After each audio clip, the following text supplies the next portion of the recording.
Bismillahirrahmanirrahim. Assalamualaikum warahmatullahi wabarakatuh. Alhamdulillahilladzi nahmaduhu wa nasta'inuhu wa nastahdihi wa natubu ilaihi wa na'udzu billahi min shururi anfusina wa min sayyiati a'malina. May yahdihillahu fala mudilla lahu wa may yudlilhu fala hadiya lahu.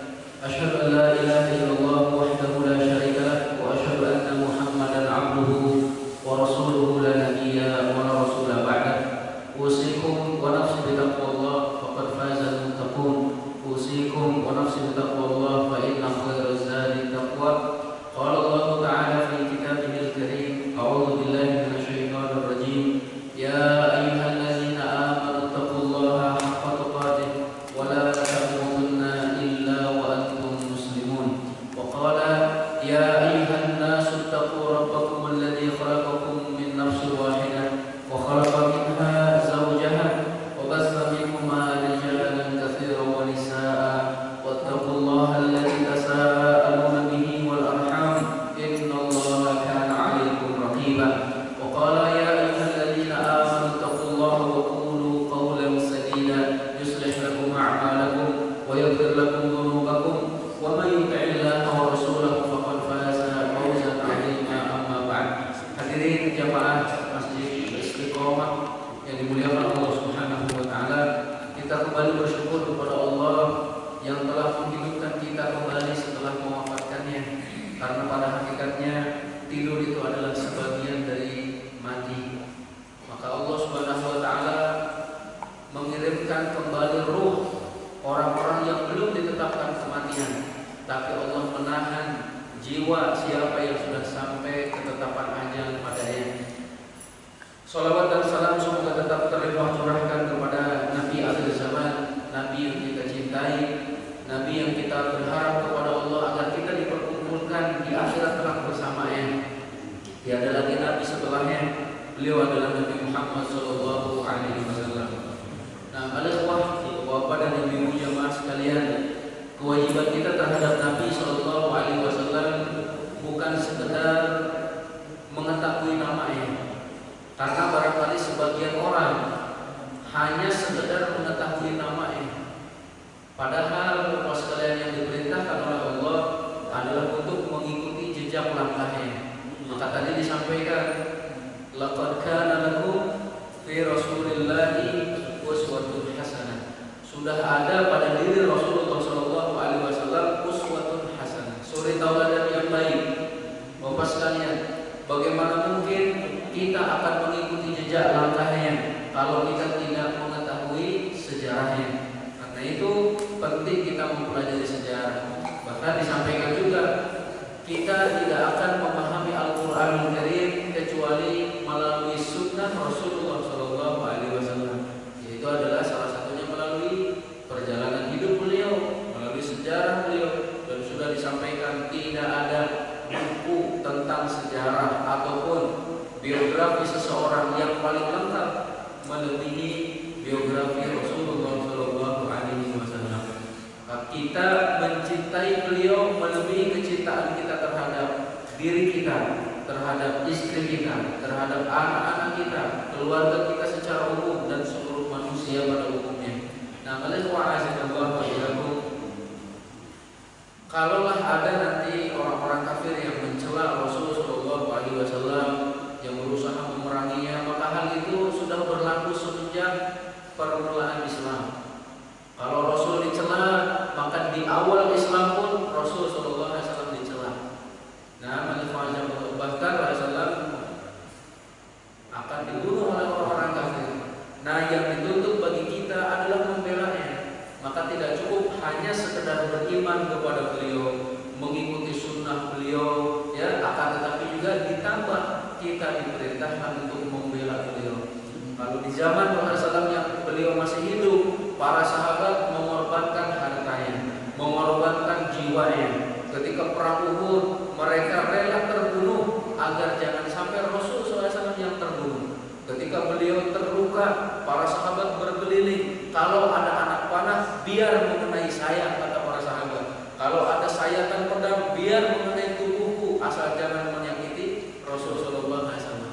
Nah, meninggal beliau, maka kita pun diperintahkan untuk membela beliau. Kalau ada yang menghinanya, kalau ada yang membuat karikatur tentangnya, ya, kalau ada yang melecehkannya, maka berdirilah kita sebagai sosok mukmin hakiki. Isyhadu bi anna muslimun, saksikan bahwa kita adalah sebagai seorang muslim yang cinta Rasul dan siap membela Rasul sallallahu alaihi wasallam. Namun pada kesempatan kali ini insyaallah kita akan melanjutkan sirah nabawiyah yang insyaallah tema kita adalah sudah memasuki hijrah ke Madinah. Sebelum masuk kepada pembahasan kita, ada pertanyaan dari Pak Haji. Kapan penamaan Yathrib diganti dengan Madinah? Nah, karena memang dulunya Madinah itu bernama Yathrib. Ada yang menyatakan bahwa penggantian nama tersebut setelah Rasulullah SAW 10 tahun di Madinah. Jadi hampir Rasulullah meninggal dunia itu ada kewajiban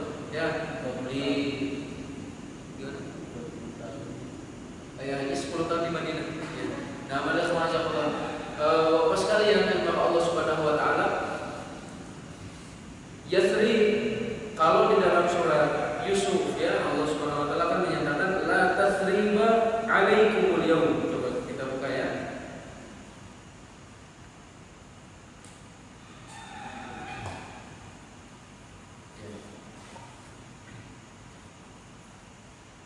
Jadi Nabi Yusuf itu kan didatangi oleh saudara-saudaranya gitu ya. Sampai kemudian mereka mengakui kekeliruannya dan selanjutnya Nabi Yusuf sallallahu alaihi wasallam itu menyatakan la tathriba alaikumul yaum. Nah, ini di surat Yusuf ayat yang ke-92. Allah Subhanahu wa taala berfirman, "Qala la tathriba alaikumul yaum, yaghfirullahu lakum wa huwa arhamur rahimin." Nabi Yusuf berkata, pada hari ini tidak ada cercaan terhadap kamu, mudah-mudahan Allah mengampuni kamu dan Dia Maha Penyayang di antara yang penyayang. Jadi kata Yathrib berasal dari kata tasrib, seperti itu ya. Rasulullah SAW kurang menyukai nama ini. Tidak ada cercaan bagi kamu. Seakan-akan memang Yathrib pada waktu itu belum siap untuk menjadi ibu kota. Akan tetapi hanya dalam rentang waktu yang pendek Rasulullah SAW berubahnya menjadi satu kota yang benar-benar siap menjadi ibu kota kaum muslimin. Itu adalah Madinah. Ya, Madinah secara bahasa artinya adalah kota. Kayak sering dilanjutkan Madinatun Nabi, sudah ya. Yaitu adalah kotanya Nabi Shallallahu Alaihi Wasallam ataupun Al-Madinah ataupun Madinah Al-Munawwarah, ya, kota yang tercahayai ya, yang terang benderang karena kedatangan Rasul Shallallahu Alaihi Wasallam. Dan juga saya mendengar dari muhadarah ataupun ceramahnya dari Syekh Ali Asy-Syinkiti, beliau menyatakan bahwa Yathrib dulu ya siapapun yang memasukinya terkadang terkena penyakit. Jadi sepulang dari Yathrib terkadang mereka sakit. Berarti banyak wabah dan sebagainya. Allah alam seperti ayahnya Nabi Muhammad SAW. Beliau, semacam itu ketika Rasul masih di kandungan ini, beliau kan pergi ke Madinah. Ternyata meninggal di sana. Kemudian ibu Rasulullah SAW ingin berziarah kuburan suaminya. Datanglah ke Madinah, berkunjung kepada saudara-saudaranya. Sepulangnya dari Madinah sakit di Abwa, meninggal dunia. Di Abwa itu adalah maka Rasulullah nanti hijrah ke Madinah. Kemudian dengan kedatangan beliau berlimpahlah keberkahan padanya, pada penduduknya dan semuanya itu ada wajah Allah sehingga berubahlah menjadi Madinah. Nah, ada wajah kota. Barakallahu fikum, Bapak sekalian yang dimuliakan Allah Subhanahu wa taala. Kita sudah menyampaikan berbagai cara yang dilakukan oleh orang-orang kafir untuk menghalangi hijrahnya para sahabat radhiyallahu anhum ajmain. Dari mulai perampasan harta, kemudian dipisahkan dengan keluarganya, ya, dan wajah Allah. Ini memberi pelajaran kepada kita bahwa yang namanya sejarah pasti berulang, Bapak sekalian. Bapak-bapak kalau menginginkan sebuah kebaikan, pasti di sana ada yang merintangi, bagaimanapun caranya. Alif wajah Allah ya. Ini pentingnya sekali lagi mempelajari sejarah. Beliau sudah mau berhijrah, ada lagi nanti ininya halangan dan juga cara yang dilakukan oleh orang-orang Quraisy untuk menghentikannya. Dan kita lihat Bapak sekalian, setelah ada ketetapan yang kuat ya dari orang-orang kafir Quraisy untuk menghabisi Nabi Shallallahu Alaihi Wasallam, maka malaikat Jibril turun kepada beliau dengan memerintahkan untuk berhijrah. Jadi Bapak sekalian, orang-orang kafir mereka biasa berkumpul di Darun Nadwah ya. Kemudian pada waktu itu mereka bersekongkol, kira-kira cara apa nih yang akan kita lakukan agar Muhammad Shallallahu Alaihi Wasallam tidak berhijrah. Pada waktu itu ada iblis ya yang menyerupai syekh ataupun ulama dari Najd. Kenapa iblis memilih untuk menyerupai syekh dari Najd? Orang-orang Quraisy itu sangat menghormati orang-orang Najd dan dikenal sebagai orang-orang cerdas. Orang-orang Najd itu cerdas, penuh dengan hikmah ya. Jadi kalau memberikan masukan sangat baik, maka dia pun iblis ini menyerupai orang-orang Najd. Dan sebenarnya orang-orang Quraisy ketika berkumpul tidak akan memasukkan siapapun dari luar golongannya. Tapi melihat ada syekh dari Najd, dimasukkanlah dalam musyawarah tersebut, rapat tersebut ya, rapat paripurna itu di kalau sekarang ya itu ada tempat khususnya ini ya, tempat rapatnya ini. Mereka mengeluarkan pendapat bagaimana kalau kita penjara saja Muhammad itu, kita tangkap penjara. Kata iblis ini, saya nggak setuju dengan pendapat tersebut. Kenapa nggak setuju? Karena kalaupun orang yang dipenjara akan tetapi isi hatinya, isi pikirannya bisa tersebar di kalangan masyarakat. Berapa banyak kan para ulama kaum muslimin pada zaman-zaman terdahulu mereka dipenjara tapi bukunya nyebar. Kita kenal contohnya Syekhul Islam Ibnu Taimiyah. Bapak sekalian, beliau dipenjara, ternyata di dalam penjara beliau bisa menulis sekitar 60 jilid kitab di dalam penjara. Dan itu juga menunjukkan para ulama terdahulu itu hafalannya sangat kuat, bacaan dan wawasannya sangat luas. Nulis itu Masya Allah bukan dari otaknya itu semuanya. Al-ikhwa azakullah 60 jilid kitab. Makanya al-ikhwa azakullah, kata Syekhul Islam Ibnu Taimiyah, apapun yang dilakukan oleh musuhku terhadapku itu adalah surgaku itu tidak akan meninggalkanku, kata beliau. Kalau aku di penjara, maka itu adalah khalwatku dengan Allah, berduaan antara aku dengan Allah, kata beliau. Kalau aku diasingkan ke negeri seberang, ke negeri-negeri yang asing, maka itu adalah siap jalan-jalan bagiku. Kalaupun aku dibunuh, maka itu adalah mati syahid, kata beliau. Masya Allah. Ketika orang-orang kafir pada masa Syekhul Islam Ibnu Taimiyah mengetahui apa yang dilakukan oleh Ibnu Taimiyah itu dengan senantiasa menulis buku, akhirnya kertas tidak ada yang boleh masuk, tinta sama tidak diperbolehkan masuk. Apa yang terjadi Bapak sekalian? Syekhul Islam Ibnu Taimiyah mulai memburuk kesehatannya. Kesehatannya mulai memburuk. Jadi berdampak kepada siapa yang terbiasa tulis, terbiasa mengungkapkan isi hatinya ataupun wawasannya, ternyata dilarang itu. Walaupun ada juga yang menyatakan beliau menulis di dinding, katanya pakai batu atau pakai mungkin kalau ada darah itu ada wajah, di dindingnya itu ditulis. Allah Alaihi. Ketika dilarang sama sekali, berpengaruh kepada kesehatan beliau dan tidak setelah itu beliau meninggal dunia. Al-ikhwa azallahu wa iyyakum. Dulu juga Nabi Yusuf alaihi salam di penjara. Akan tetapi ternyata di penjara beliau masih bisa berdakwah. Nah, beliau semacam datang kepadanya dua orang yang bermimpi, minta ditakwilkan mimpinya. Sebelum menakwilkan mimpi, didakwahi dulu bahwasanya tidak ada ilah yang berhak disembah kecuali Allah Subhanahu wa taala. Iblis ini pun pas sekalian menyatakan saya tidak setuju kalau Muhammad hanya sekedar di penjara. Ya, lalu Allah karena ideologinya bisa tetap tersebar di kalangan masyarakat. Ada lagi pendapat dari mereka menyatakan sudah kalau begitu kita asingkan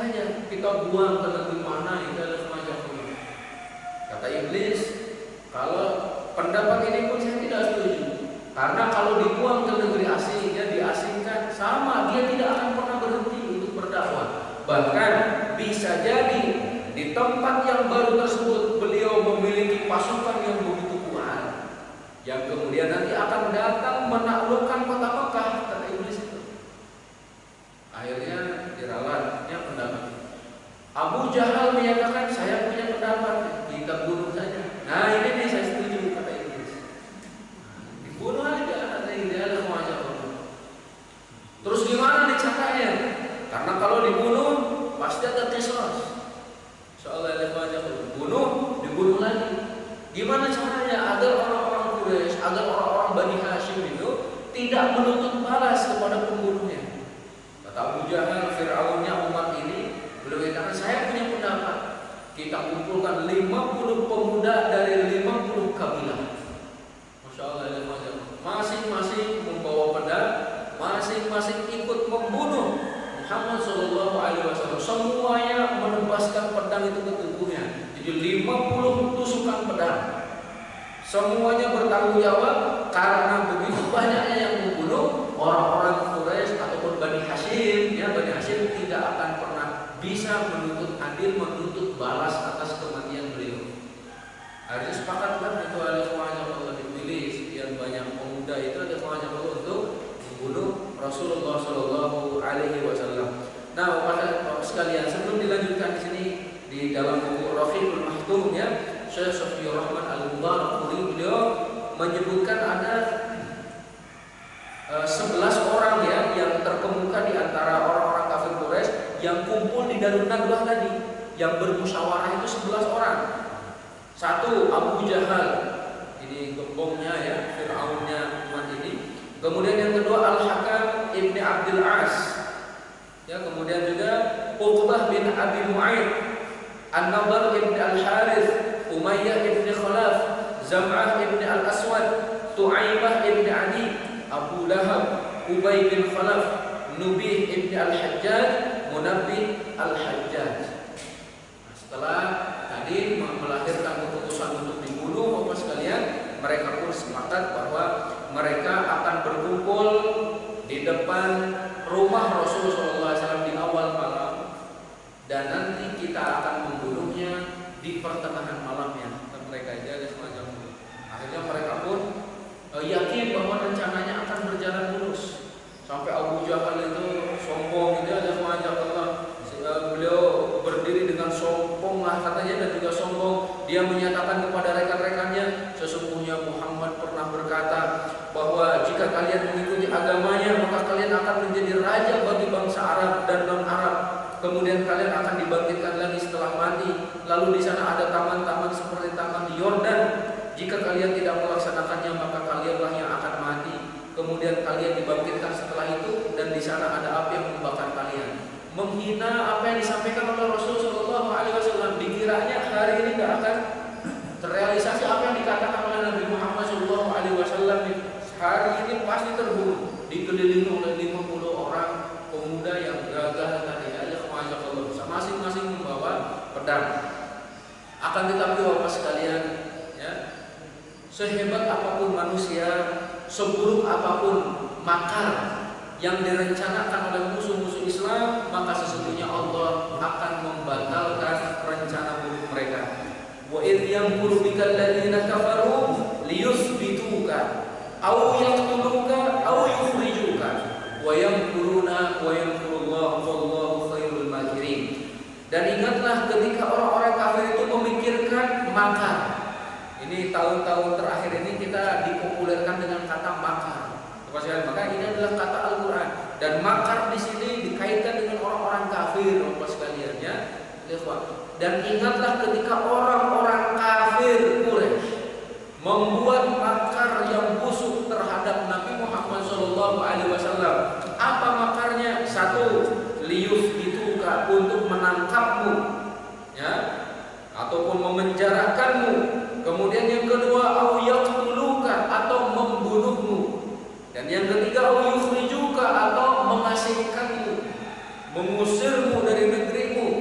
Wa yamkuruna wa yamkurullah, mereka memikirkan tipu daya daya, tapi Allah menggagalkan tipu daya mereka. Ya semuanya Allah. Wallahu khairul makirin, dan Allah sebaik-baik pembuat rencana. Alhamdulillah wa iyyakum. Kalau seluruh manusia melakukan, memikirkan tipu daya buruk untuk mendatangkan kemadharatan kepada kita, Allah sekalian, maka hal tersebut tidak akan terjadi kecuali dengan apa yang sudah Allah tetapkan pada kita. Ini dibayangkan sekarang 50 orang sudah mengepung rumah Rasulullah SAW. Rumah beliau kan tidak terlalu besar. Bapak-bapak yang pernah haji atau juga umrah kan melihat ya, rumah Rasulullah SAW itu kecil, itu yang ada kuburan beliau itu di sana ya. Kalau tidak terlalu besar, dikepung 50 orang. Masjid ini sangat besar, sudah dikelilingi. Beliau tidak ada celah untuk melarikan diri, tapi Allah memiliki cara lain. Nah, pada wa'azakumullah wa iyyakum. Ketika tadi sudah berlaku seperti itu, alhamdulillah, di dalam riwayat lain disebutkan ya bahwa Rasul Shallallahu Alaihi Wasallam sebelumnya mendatangi Abu Bakar As-Siddiq. Ini di siang hari yang begitu terik, Rasul SAW mendatangi Abu Bakar As-Siddiq dengan menutup mukanya. Ditutup, sehingga tidak ketahuan siapa yang sedang datang, sedang berjalan menuju Abu Bakar, dan di tengah hari. Sampai ketika dikatakan itu Rasulullah SAW datang di waktu yang tidak biasanya datang.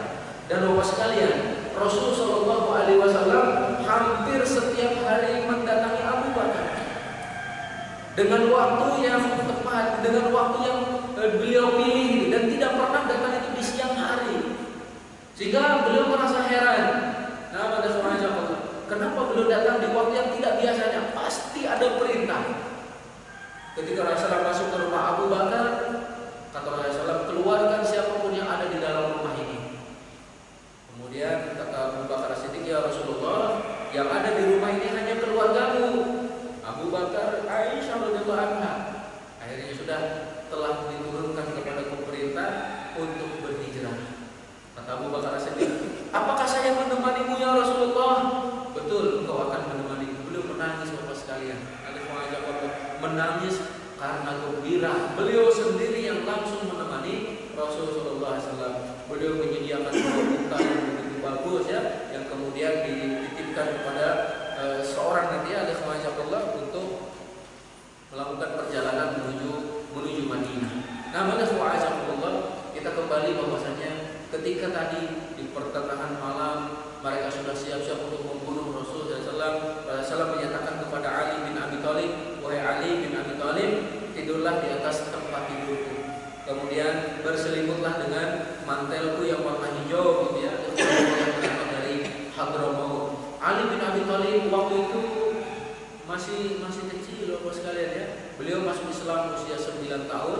Anggaplah ditambah berapa? Tambah 10 berarti sekitar 19 tahunan ya. Pada waktu itu 20 tahunan. Tapi kemudian beliau tetap melaksanakan perintah Rasulullah SAW. Ini tebusannya adalah nyawa ya. Siap-siap untuk dibunuh, tapi Ali bin Abi Thalib tetap yakin. Ya Dia tidak membantah, beliau tidur, kemudian berselimutkan mantel beliau oleh Allah. Di pertengahan malam Rasulullah SAW keluar dari rumahnya. Ya, ada yang menyatakan dengan membaca firman Allah Subhanahu wa taala dalam surat Yasin, wa ja'alna min baini aydihim sadda wa min khalfihim sadda fa aghshaynahum fa hum la yubsirun. Kami adakan di hadapan mereka dinding, di belakang mereka dinding, ya, dan kami tutup mata mereka sehingga mereka tidak dapat melihat. Yang beliau menaburkan pasir ke kepala mereka, ya ikhwan. Pergilah Rasul sallallahu alaihi wasallam menuju Gua Thur pada malam tersebut bersama Abu Bakar As-Siddiq. Namanya wa'azakallah. Orang-orang kafir yang berkumpul di sana terus menunggu ya, tidak sadar kalau Rasul sallallahu alaihi wasallam sudah tiba-tiba datanglah seseorang yang menyatakan, "Apa sih yang kalian tunggu itu? Kalian menunggu Nabi Muhammad SAW?" "Ya. Muhammad itu sudah pergi," katanya. Kata orang ini, "Anda sudah pergi barusan." Ayo mereka ngintip dari satu orang itu ada orang yang sedang tidur. Ayo mereka pun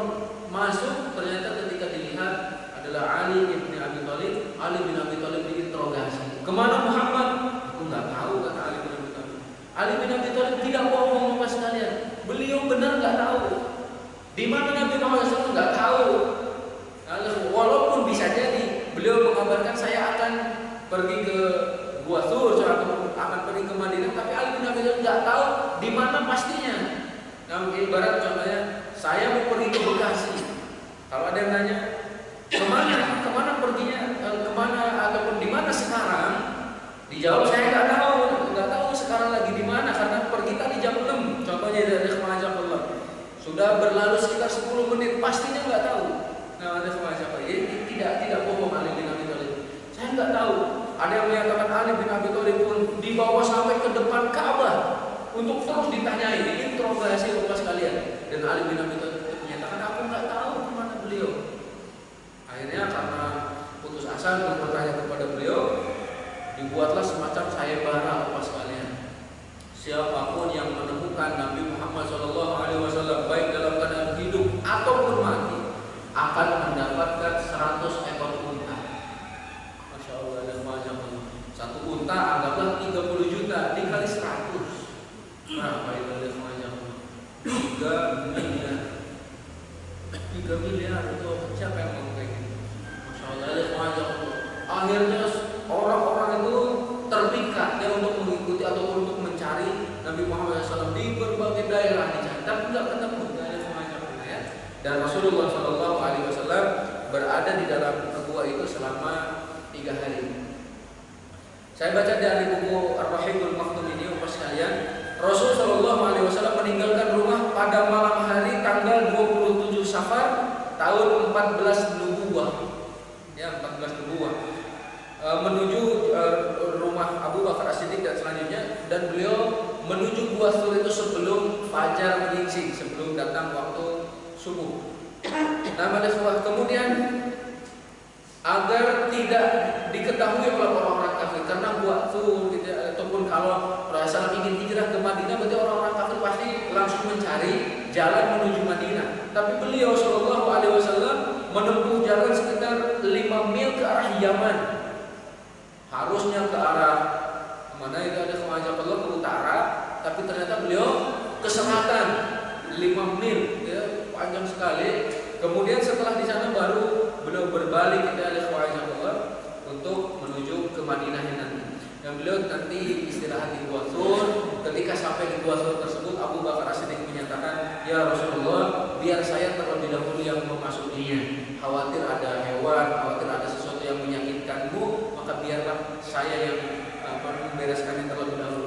Dibersihkan Bapak sekalian, kemudian sarang-sarang ada kalajengking itu ya, lubang-lubang yang ditutup. Ada yang menyatakan pakai baju beliau disobek itu, ada yang menyatakan pakai sorban beliau sobek terus ini ya, kecuali nanti ada satu lubang Bapak yang belum tertutup itu oleh semacam itu. Ada juga yang menyatakan ditutup pakai kakinya itu. Beliau masuk, kemudian sudah siap, ya Rasulullah SAW silakan masuk. Setelah masuk Rasulullah SAW kemudian tidur di atas paha Abu Bakar As-Siddiq. Abu Bakar As-Siddiq disengat oleh kalajengking Bapak sekalian. Gimana rasanya? Beliau tidak berani menggerakkan kakinya. Padahal kan sakitnya minta maaf gitu. Minta ampun. Kalau disengat lebah, mungkin ada yang pernah merasakan. Ini disengat kalajengking, konon kata orang yang pernah tersengat kalajengking lebih sakit daripada disengat lebah ataupun tawon itu. Kalau lebah karena untuk pengobatan ya. Dan kalau tawon itu coba ada semacam yang bisa membuat apa namanya orang kalau kena muka ya dari bibir mukanya gitu, ada bisa tertutup matanya mungkin seperti itu. Ada semacam kalau disengat kalajengking beliau tidak gerak. Berusaha agar Rasulullah SAW tidak bangun. Masya Allah. Ini bukti kecintaan para sahabat terhadap Rasulullah SAW. Ditahan rasa sakitnya, tapi ternyata sakit sekali sampai kemudian beliau mengeluarkan air mata. Air matanya menetes ke pipi Rasulullah SAW. Kata Rasulullah, ada apa ini Abu Bakar? Ya Rasulullah, saya disengat hewan, kata beliau. Akhirnya diusaplah kakinya ya, kemudian sembuh, lebih sehat daripada sebelumnya. Ini pun mukjizat Rasulullah SAW. Nanti ketika Ali bin Abi Thalib ya dalam sebuah peperangan, beliau sakit matanya, diludahi oleh Rasulullah, sembuh, menjadi matanya menjadi lebih baik daripada sebelumnya. Dan nanti ada dalam peperangan seorang sahabat, Bapak sekalian, tangannya terpotong gitu ya, jadi tergantung-gantung seperti itu. Ada semacam Allah diusap oleh Rasulullah, sembuh lagi. Masya Allah, ada semacam itu kan mukjizat Rasulullah. Dan ada yang menyatakan mukjizat Rasulullah SAW itu kalau dihitung lebih dari 1000 katanya. Masya Allah, ada semacam. Nah, yang kita tahu kan hanya beberapa ini ya. Ternyata ini pun termasuk mukjizat. Kemudian nanti mengeluarkan air dari jari jemarinya, mukjizat juga. Masya Allah. Kalau Nabi Yusuf diberi setengah ketampanan oleh Allah Subhanahu wa taala, maka Rasul sallallahu alaihi wasallam ketampanannya sempurna. Maka sayangnya kalau umatnya malah tidak mencintainya. Dan ternyata yang membencinya, yang membuat karikatur untuk menghinanya itu adalah orang-orang buruk. Bisa dikatakan keturunan kera dan babi gitu. Nah, bahkan saya mengatakan keturunan kera dan babi itu karena memang Allah Subhanahu wa taala sendiri yang menyatakan bahwa mereka itu adalah satu kelompok yang pernah dijadikan kera. Itu adalah kunut qiradatan khasiin. Ada seorang syekh yang menyatakan, Bapak sekalian, yang mencela Rasulullah di tahun ini, Macron itu ya, kata beliau, kalau kita semua memukul wajahnya menggunakan sendal kita, ya sendal kita dipukulin ke wajah dia, niscaya sendal itu akan berkata, dipakai pukul apa aku ini, katanya itu, ya, pada wajah apa aku ini dipakai, ataupun kepada wajah siapa aku ini dipakai untuk memukul, itu ada wajah. Jadi menunjukkan bahwa buruk sekali kalau orang yang mencela Rasulullah SAW. Perjuangan beliau, masya Allah, dari awal dakwah sampai meninggal dunia memikirkan umatnya, Bapak sekalian. Alhamdulillah wa iyyakum. Kita lanjutkan.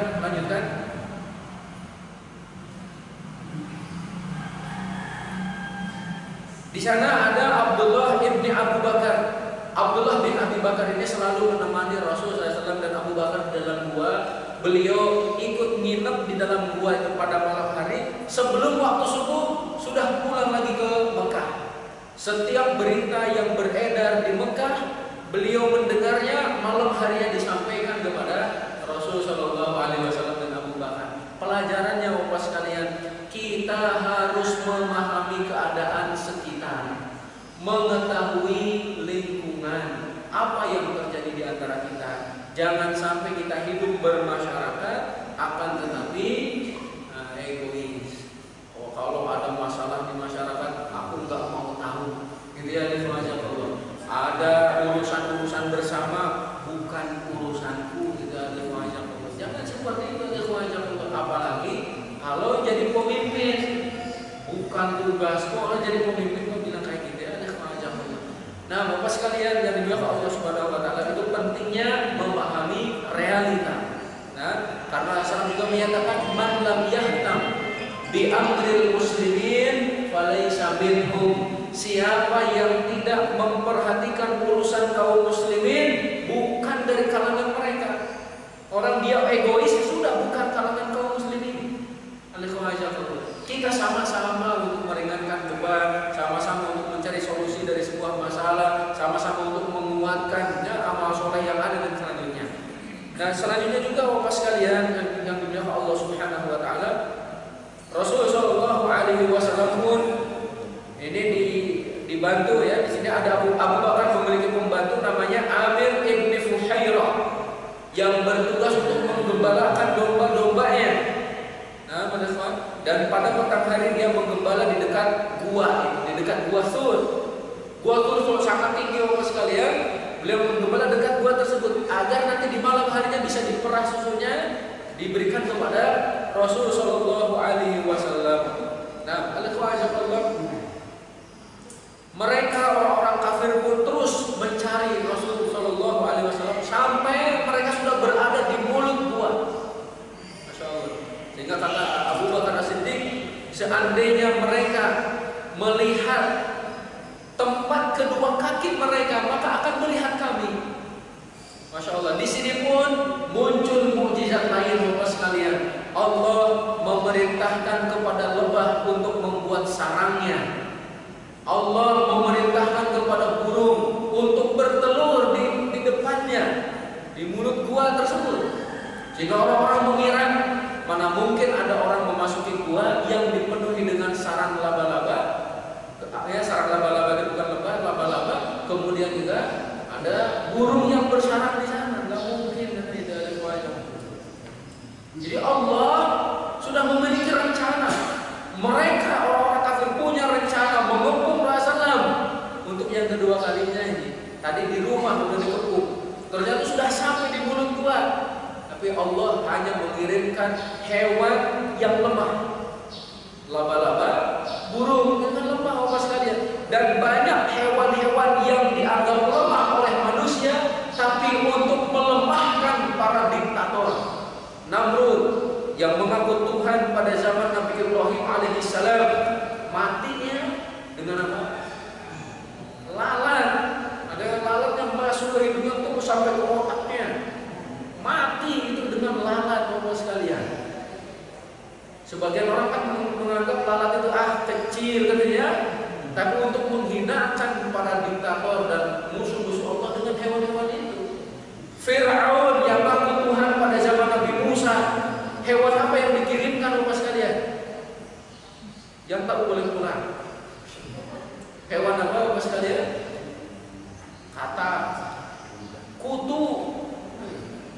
Katak sama kutu coba itu ada semuanya dikirim kepada Firaun. Katanya ngaku Tuhan, ngadepin kutu aja kewalahan, ngadepin katak kewalahan. Itu ada semuanya dikirim darah ya.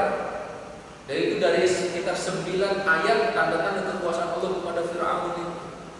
Ada wa'azanallahikum Abraha yang ingin menghancurkan Ka'bah dikirim burung. Itu tentara Allah Bapak sekalian yang sebagian orang menganggapnya remeh. Lalu bagaimana kalau yang diperintahkan untuk menghancurkan mereka adalah malaikat Jibril contohnya?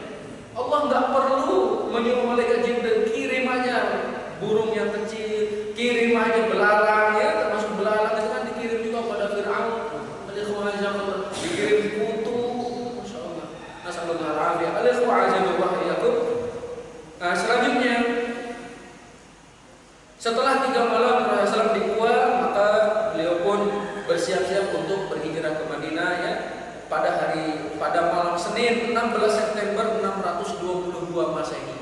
Insyaallah Syekh Sofiyur Rahman sampai mencari bulan dan tahun Masehinya ya. Di sini adalah hari Senin, malam Senin 16 September 622 Hijriah. Abdullah bin Mulaikin datang ke Gua di mana beliau disewa ya untuk menjadi penunjuk jalan menuju Madinah Bapak sekalian. Dan beliau dipercaya pada waktu itu walaupun pada masa itu beliau masih kafir, belum masuk Islam. Asma binti Abi Bakar radhiyallahu anha, beliau datang dengan membawa langsung makanan, tapi semenjak beliau datang ke sana ya, beliau lupa tidak membawa tali untuk mengikat makanannya itu. Akhirnya beliau mengambil sabuknya itu dibelah menjadi 2, yang satu untuk mengikat makanan Rasulullah SAW, yang satu lagi dipakai untuk dirinya jadi sabuk. Sehingga beliau mendapatkan gelar Zatu Nitokoini, wanita yang memiliki 2 sabuk. Insyaallah ya, 2 sabuk, satunya untuk makanan Rasul, satunya untuk dipakai lagi beliau. Alhamdulillah wa iyyakum. Berangkatlah Abu Bakar, Rasulullah SAW dan Abu Bakar, kemudian disertai juga oleh Amir bin Fuhairah dan juga Abdullah bin Ulaikin sebagai penunjuk jalan Bapak sekalian. Jalan yang pertama kali ditempuh adalah arah selatan menuju Yaman.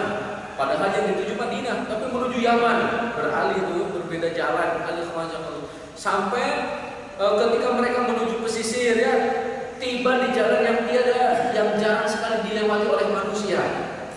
Baru kemudian diarahkan ke utara. Ini sudah jarang dilalui manusia, diarahkanlah ke arah Madinah Bapak sekalian. Ke arah di sana ada dekat pesisir Laut Merah katanya. Yang kemudian juga ada wa'azanullah yakum. Disebutkannya Ibnu Ishaq menyatakan tempat-tempat yang dilalui Rasulullah SAW dalam perjalanan. Jadi disebutkan oleh Ibnu Ishaq. Kemudian beliau menyatakan tatkala penunjuk jalan pergi bersama mereka berdua, dia mengambil jalan di bagian dataran Mekah yang rendah menuju daerah pesisir laut hingga tiba di Usfan, terus melewati dataran rendah Amaj. Abdullah bin Ulaikin meminta izin tentang jalan yang hendak dilalui, maka dia terus menuntun perjalanan. Setelah diberi izin untuk melewati Kudain, perjalanan diteruskan melewati Al-Harrar, Thaniyatul Mararah, Lutfa, ya, Madlajah. Terus disebutkan nama-nama ya Bapak sekalian. Kalau ini juga penting bagi sebagian orang yang ingin mengetahui jalan-jalan itu, nama jalan seperti itu. Nah kemudian ada beberapa kejadian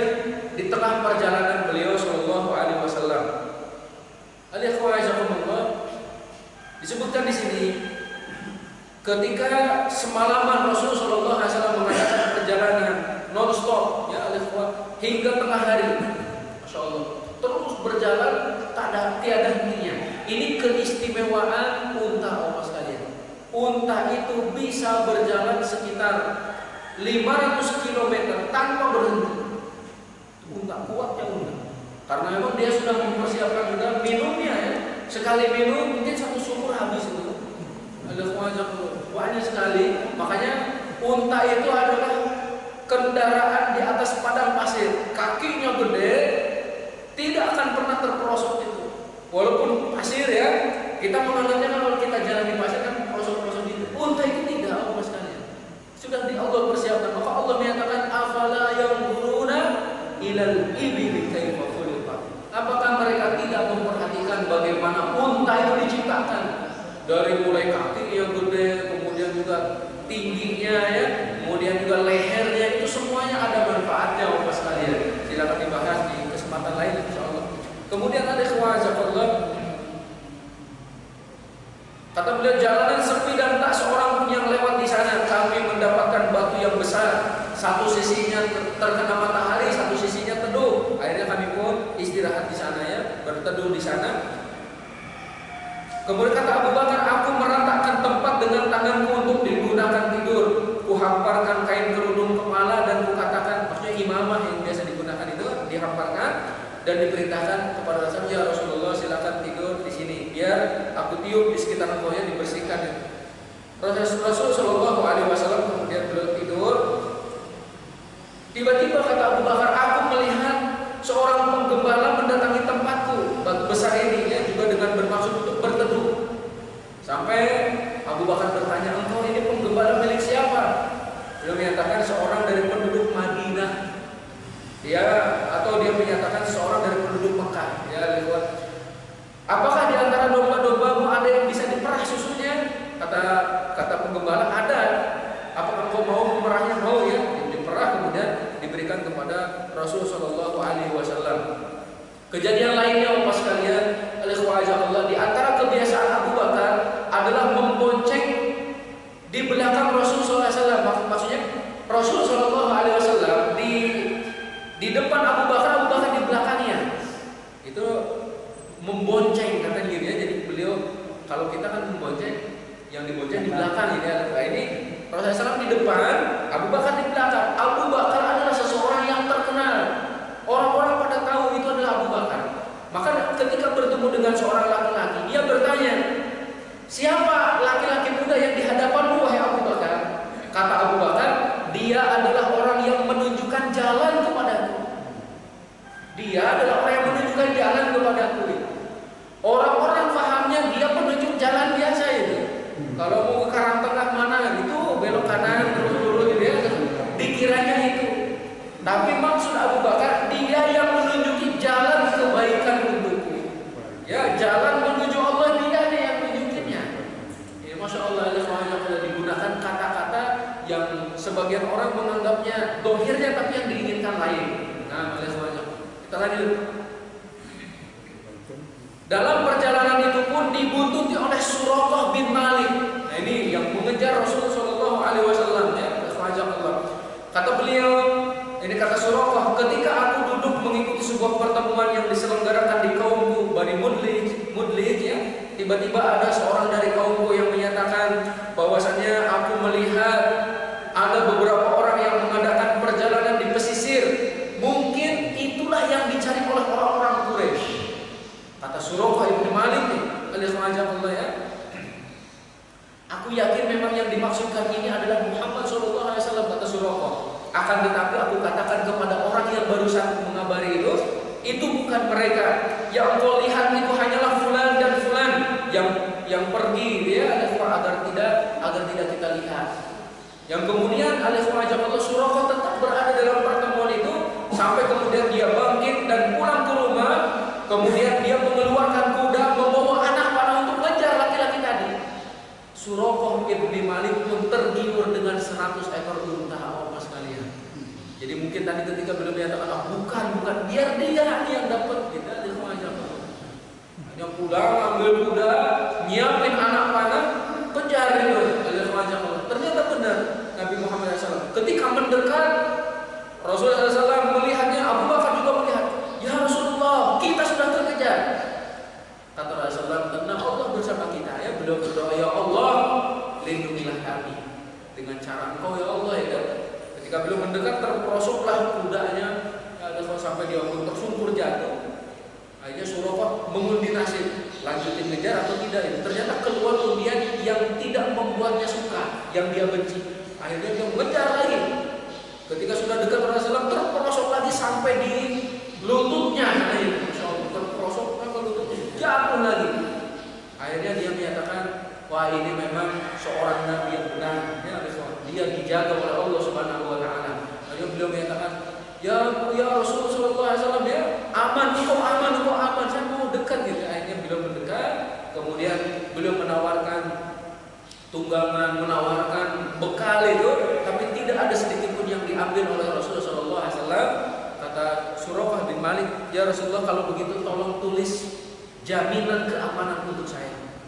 Diperintahkanlah Abu Bakar untuk menuliskan jaminan keamanan dengan syarat engkau harus merahasiakan keberadaan kami. Suraqah pun kemudian pulang. Ya orang-orang yang sedang mencari Rasulullah SAW bertemu dengan Suraqah. Mau kemana kalian? Mau nyari Muhammad SAW? Saya sudah lama mencari beliau, susah karena nggak ada. Udah pulang aja pulang. Jadi kalau di pagi hari beliau mencari-cari Nabi Muhammad ingin mendapatkannya, tapi di sore hari melindungi Rasulullah SAW, nggak akan dapat katanya, udah susah. Nah, Bapak sekalian yang dimuliakan Allah Subhanahu Wa Taala. Nah, kemudian di antara kejadian juga yang beliau alami di perjalanan, ketika beliau sampai kepada tendanya Ummu Ma'bad, ya, beliau adalah seorang wanita yang terkenal sabar, kemudian juga tekun. Beliau duduk ya di serambi tendanya, memberi makan dan minum kepada siapapun yang lewat tendanya. Ummu Ma'bad ini Masya Allah, ini salah satu keistimewaan orang-orang Arab. Kalau ada musafir singgah di rumahnya, dijamu tanpa bertanya dulu kamu dari mana, siapa namanya, mau ngapain gitu ya. Enggak dibombardir dengan pertanyaan dulu, enggak. Kasih makan dulu, kasih minum dulu, bahkan disuruh istirahat. Kalau sudah tenang baru diajak ngobrol gitu. Nah, di sini Ummu Ma'bad seperti itu. Beliau pun melewati tendanya. Ketika itu Rasul Shallallahu Alaihi Wasallam dan Abu Bakar meminta sesuatu yang ada padanya. Demi Allah, kata beliau ya, kalau aku memiliki sesuatu, tentulah kalian tidak akan mendapatkan kesulitan, ya, ataupun pasti aku beri suguhan kepada kalian. Akan tetapi domba-dombaku ini saat ini sudah kurus katanya. Kemudian juga sekarang masa paceklik, kemudian juga sudah mandul gitu ya, dan sudah tidak mengeluarkan air susunya domba ini. Kemudian Rasulullah Shallallahu Alaihi Wasallam memandangi seekor domba betina di samping tenda itu. Beliau bertanya, ada apa dengan domba betina ini wahai Ummu Ma'bad? Kata beliau, ini adalah domba betina yang sudah tidak lagi melahirkan anak. Apakah ia masih mengeluarkan air susu? Kata beliau, kata Ummu Ma'bad, sudah terlalu tua untuk mengeluarkan air susu. Dalam hal udah enggak lagi, udah enggak produktif. Kata Rasulullah, apakah engkau mengizinkan saya untuk memerah susunya? Kata Ummu Ma'bad, silahkan saja.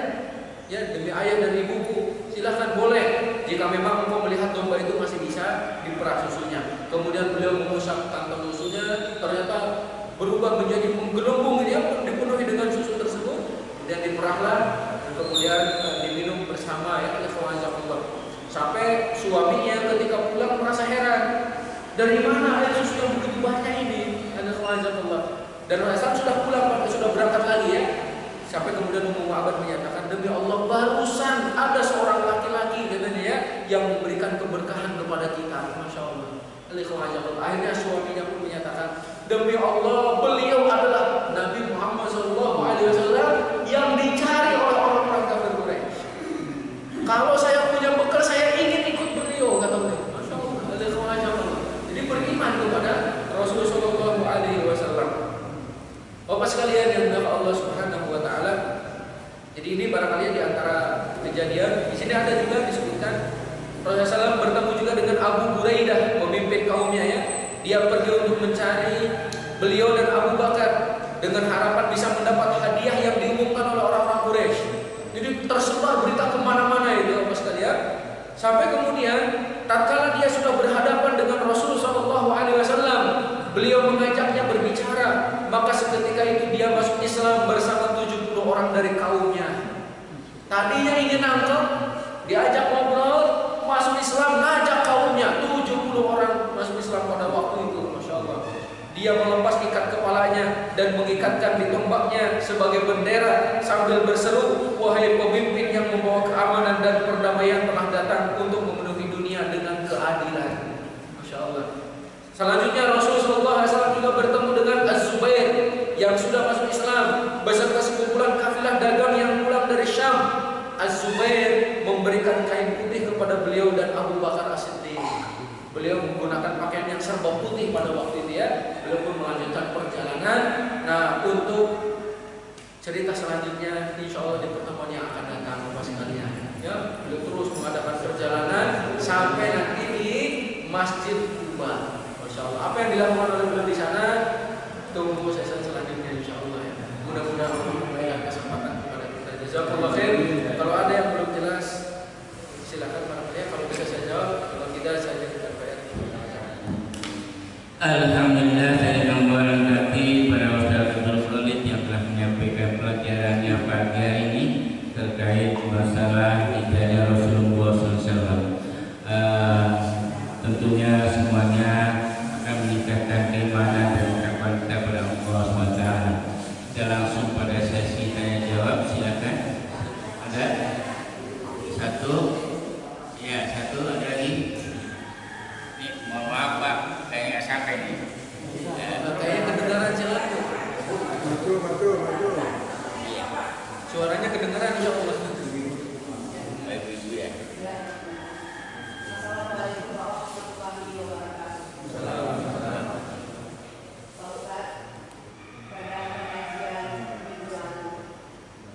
Disampaikan bahwa sebagai umat Rasulullah SAW kita tidak saja bersalawat kepada Rasulullah SAW, tapi lebih lagi kita harus mengenal riwayat hidup beliau, baik mengenai kehidupan keluarga, rezeki anak, maupun dakwah beliau atau merupakan kisah-kisah beliau, dan juga tugas yang berat diberikan oleh Allah Subhanahu wa taala dan juga dengan tantangan yang juga bagus, dan juga akhlak dan budi beliau, dan juga disampaikan dengan membaca kitab suci Al-Qur'an. Pada hari ini Ustaz memperlengkap lagi bahwa kita membela Rasulullah SAW sebagai umat Tuhan Nabi Muhammad SAW. Pada pagi hari ini pertanyaan saya, apakah di saat kita tidak hidup bersama Rasulullah ini mempelajari Al-Quran sedikit demi sedikit dengan secara istiqomah, baik membaca atau mempelajarinya syukur-syukur dapat mengamalkannya, apakah ini merupakan pembelahan terhadap Rasulullah SAW, mengingat Al-Quran adalah kitab suci Al-Quran yang merupakan kalam Allah yang mulia dan merupakan mukjizat yang besar bagi Muhammad SAW. Terima kasih Ustaz. Di mana inti dari pertanyaan saya dapat berkata bahwa ini merupakan cinta kepada Rasulullah dan juga merupakan pembelaan. Insya Allah kita semua dapat menjadi istiqomah lagi mempelajari kitab suci Al-Quran. Terima kasih Ustaz. Nah, jazakumullah khair. Pertanyaan yang begitu bagus Bapak sekalian ya. Apakah dengan kita sungguh-sungguh untuk membahas atau mempelajari Al-Quran dari hadis Rasulullah SAW itu adalah sebagai bukti bahwa kita mencintai Rasulullah SAW, maka kita katakan benar, itu adalah salah satu bukti kita mencintai Rasulullah SAW. Berapa banyak sunnah yang ditinggalkan karena orang-orang tidak mau mempelajarinya. Maka dikala kita menghidupkan kembali sunnah yang sudah mulai dilupakan, kita ikut membela Rasulullah SAW. Ketika ada ajaran yang hampir dilupakan, kemudian kita sampaikan, kita ingat-ingat, kita terus pelajari, itu pun sebagai bukti bahwa kita sedang membela Rasulullah SAW. Bagi para cendekiawan, bagi para akademisi, ya semua yang mereka wawasannya lebih luas, coba bantah berbagai syubhat yang dilontarkan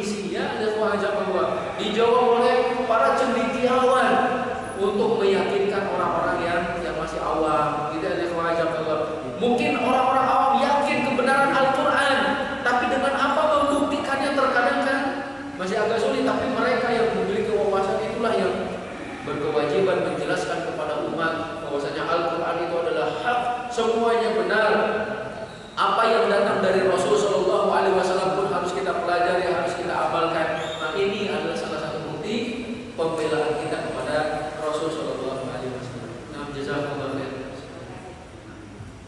Masih ada lagi? Cukup?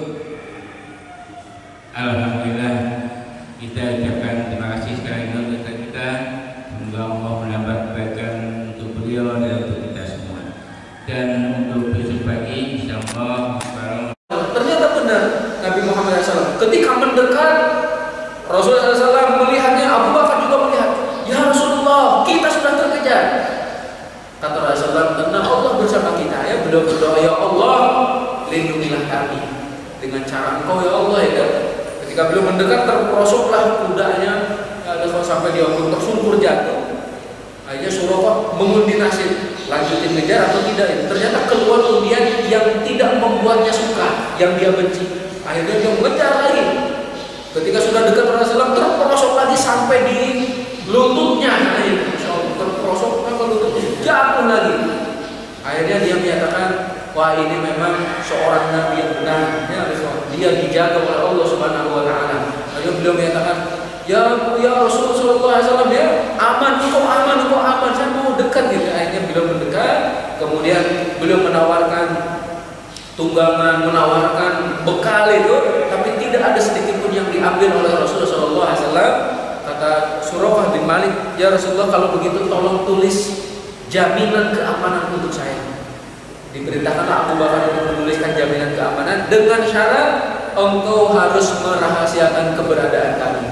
Suraqah pun kemudian pulang. Ya orang-orang yang sedang mencari Rasulullah SAW bertemu dengan Suraqah.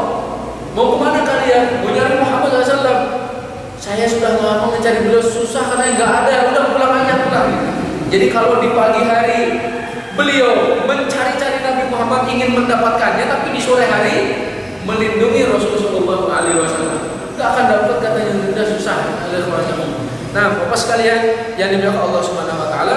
Nah, kemudian di antara kejadian juga yang beliau alami di perjalanan, ketika beliau sampai kepada tendanya Ummu Ma'bad, ya, beliau adalah seorang wanita yang terkenal sabar, kemudian juga tekun. Beliau duduk ya di serambi tendanya, memberi makan dan minum kepada siapapun yang lewat tendanya. Ummu Ma'bad ini Masya Allah, ini salah satu keistimewaan orang-orang Arab. Kalau ada musafir singgah di rumahnya, dijamu tanpa bertanya dulu kamu dari mana, siapa namanya, mau ngapain gitu ya. Enggak dibombardir dengan pertanyaan dulu, enggak. Kasih makan dulu, kasih minum dulu, bahkan disuruh istirahat. Kalau sudah tenang baru diajak ngobrol gitu. Nah, di sini Ummu Ma'bad seperti itu. Beliau pun melewati tendanya. Ketika itu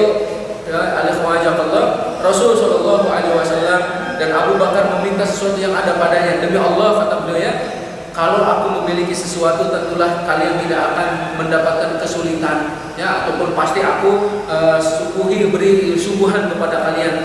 Akan tetapi domba-domba ini saat ini sudah kurus katanya. Kemudian juga sekarang masa paceklik, kemudian juga sudah mandul gitu ya, dan sudah tidak mengeluarkan air susunya domba ini. Kemudian Rasulullah Shallallahu Alaihi Wasallam, ya, memandangi seekor domba betina di samping tenda itu, beliau bertanya, ada apa dengan domba betina ini wahai Ummu Ma'bad? Kata beliau, ini adalah domba betina yang sudah tidak lagi melahirkan anak. Apakah ia masih mengeluarkan air susu? Kata beliau, kata Ummu Ma'bad, sudah terlalu tua untuk mengeluarkan air susu. Dalam hal sudah enggak lagi, ya, sudah enggak produktif. Kata Rasulullah, apakah engkau mengizinkan saya untuk memerah susunya? Kata Ummu Ma'bad, silahkan saja. Ya, demi ayah dan ibuku, silahkan boleh. Jika memang engkau melihat domba itu masih bisa diperah susunya. Kemudian beliau mengusap kantong susunya, ternyata berubah menjadi menggelembung, dia dipenuhi dengan susu tersebut. Kemudian diperahlah, kemudian diminum bersama, ya, sampai suaminya ketika pulang merasa heran, dari mana air susu yang begitu banyak ini? Dan Rasul sudah pulang, sudah berangkat lagi, ya. Sampai kemudian Ummu Ma'bad menyatakan, demi Allah, barusan ada seorang laki-laki katanya, ya, yang memberikan keberkahan kepada kita. Masya Allah. Akhirnya suaminya pun menyatakan, demi Allah, beliau adalah Nabi Muhammad SAW yang dicari oleh orang-orang kafir Quraisy. Kalau saya punya bekal, saya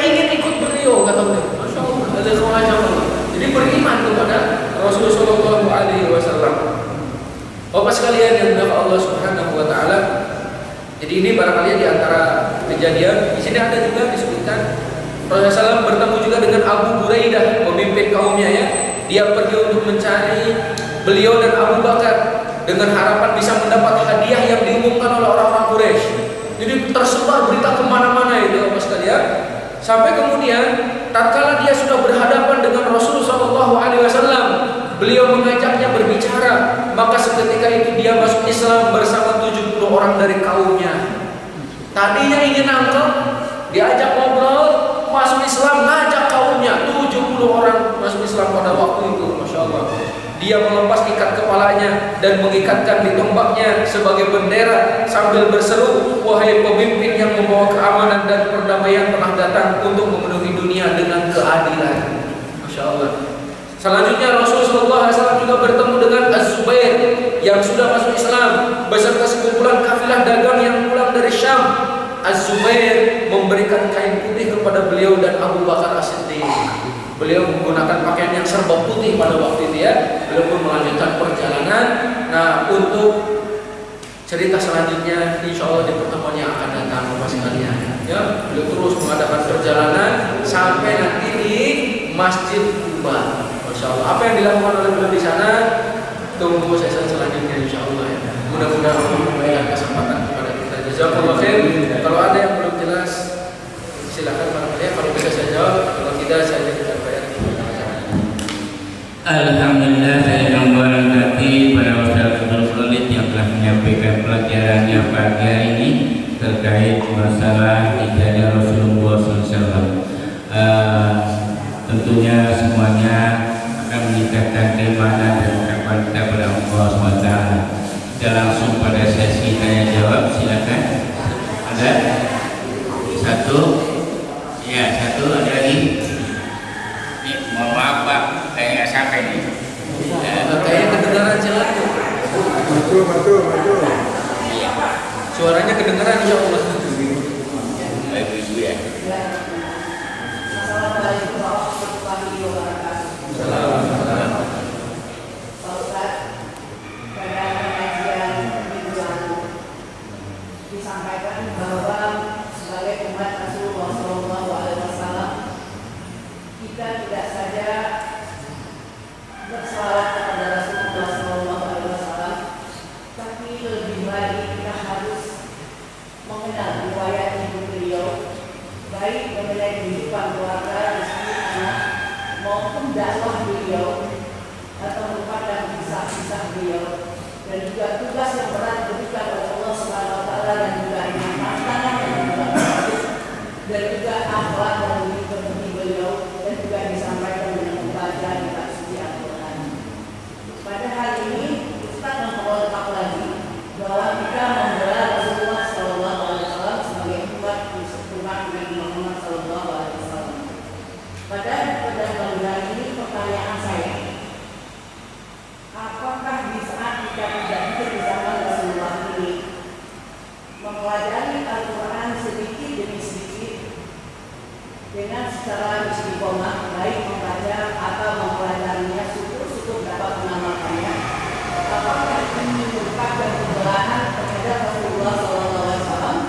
Mengingat Al-Quran adalah kitab suci Al-Quran yang merupakan kalam Allah yang mulia dan merupakan mukjizat yang besar bagi Muhammad SAW. Terima kasih Ustaz.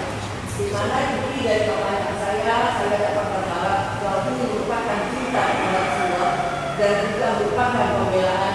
Insya Allah kita semua dapat istiqomah lagi mempelajari kitab suci Al-Quran. Terima kasih Ustaz. Nah, jazakumullah khair. Pertanyaan yang begitu bagus Bapak sekalian ya. Apakah dengan kita sungguh-sungguh untuk membahas, untuk mempelajari Al-Quran dari hadis Rasulullah SAW itu adalah sebagai bukti bahwa kita mencintai Rasulullah SAW?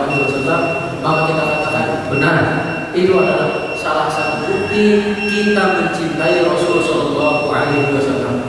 Berapa banyak sunnah yang ditinggalkan karena orang-orang tidak mau mempelajarinya. Maka dikala kita menghidupkan kembali sunnah yang sudah mulai dilupakan, kita ikut membela Rasulullah SAW. Ketika ada ajaran yang hampir dilupakan, kemudian kita sampaikan, kita ingat-ingat, kita terus pelajari, itu pun sebagai bukti bahwa kita sedang membela Rasulullah SAW. Bagi para cendekiawan, bagi para akademisi, ya semua, yang mereka wawasannya lebih luas, coba bantah berbagai syubhat yang dilontarkan terhadap sunnah Nabi SAW. Ya, orang-orang orientalis, orang-orang liberal, contohnya sepilis dan sebagainya, mereka melontarkan syubhat terhadap hadis Rasulullah SAW atau bahkan terhadap Al-Quranul Karim.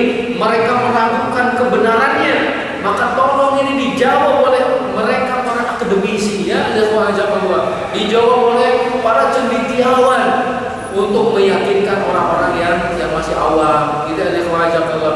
Mungkin orang-orang awam yakin kebenaran Al-Quran, tapi dengan apa membuktikannya terkadang kan masih agak sulit. Tapi mereka yang memiliki wawasan itulah yang berkewajiban menjelaskan kepada umat bahwasanya Al-Quran itu adalah hak, semuanya benar. Apa yang datang dari Rasulullah SAW pun harus kita pelajari, harus kita amalkan. Nah, ini adalah salah satu bukti pembelaan kita kepada Rasulullah SAW. Nah, jazakallahu khairan.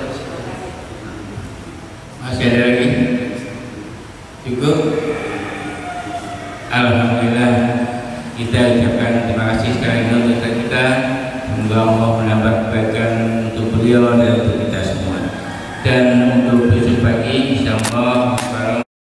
Namanya wa'azakumullah, kita kembali bahwasanya ketika tadi di pertengahan malam mereka sudah siap-siap untuk membunuh Rasul SAW. Rasulullah menyatakan kepada Ali bin Abi Thalib, wahai Ali bin Abi Thalib, tidurlah di atas tempat tidurku. Kemudian berselimutlah dengan mantelku yang warna hijau, gitu ya, dari Hadramaut. Ali bin Abi Thalib waktu itu masih kecil, Bapak sekalian, ya. Beliau masuk Islam usia 9 tahun. Anggaplah ditambah berapa? Tambah 10 berarti sekitar 19 tahunan, ya. Pada waktu itu 20 tahunan. Tapi kemudian beliau tetap melaksanakan perintah Rasulullah SAW. Ini tebusannya adalah nyawa, ya. Siap-siap untuk dibunuh, tapi Ali bin Abi Thalib tetap yakin. Ya, oleh dan tidak membantah, beliau tidur, kemudian berselimutkan mantel beliau oleh Allah. Di pertengahan malam Rasulullah SAW keluar dari rumahnya, ya, ada yang menyatakan dengan membaca firman Allah Subhanahu wa taala dalam surat Yasin, wa ja'alna min baini aydihim sadda wa min khalfihim sadda fa aghshaynahum fa hum la yubsirun. Kami adakan di hadapan mereka dinding, di belakang mereka dinding, ya, dan kami tutup mata mereka sehingga mereka tidak dapat melihat. Kemudian beliau menaburkan pasir ke kepala mereka. Pergilah Rasulullah SAW menuju Gua Thur pada malam tersebut bersama Abu Bakar As-Siddiq. Namanya orang-orang kafir yang berkumpul di sana terus menunggu, ya, tidak sadar kalau Rasulullah SAW sudah. Tiba-tiba datanglah seseorang yang menyatakan, apa sih yang kalian tunggu? Kalian menunggu Nabi Muhammad SAW? Ya, Muhammad itu sudah pergi, katanya. Kata orang ini, ada sudah pergi barusan. Ayo mereka ngintip dari satu orang, itu ada yang sedang tidur. Ayo mereka pun masuk, ternyata ketika dilihat adalah Ali bin Abi Thalib. Ali bin Abi Thalib diinterogasi. Kemana Muhammad? Aku nggak tahu, kata Ali bin Abi Thalib. Ali bin Abi Thalib tidak bohong, Bapak sekalian. Beliau benar nggak tahu. Di mana Nabi Muhammad SAW nggak tahu. Walaupun bisa jadi beliau mengabarkan saya akan pergi ke Gua Thur atau akan pergi ke Madinah, tapi Ali bin Abi Thalib nggak tahu di mana pastinya. Nah, ibarat contohnya saya mau pergi ke Bekasi. Kalau ada yang nanya kemana perginya, kemana ataupun di mana sekarang, dijawab saya nggak tahu sekarang lagi di mana karena pergi tadi jam 6. Contohnya dari Allah. Sudah berlalu sekitar 10 menit, pastinya nggak tahu. Nah, ada semacam apa? Jadi tidak bohong Ali bin Abi Thalib. Saya nggak tahu. Ada yang menyatakan Ali bin Abi Thalib pun dibawa sampai ke depan Ka'bah untuk terus ditanyai, diinterogasi oleh sekalian. Dan Ali bin Abi Thalib menyatakan, aku nggak tahu kemana beliau. Akhirnya karena putus asa untuk bertanya kepada beliau, dibuatlah semacam sayembara apa sekalian. Siapapun yang menemukan Nabi Muhammad SAW baik dalam keadaan hidup ataupun mati,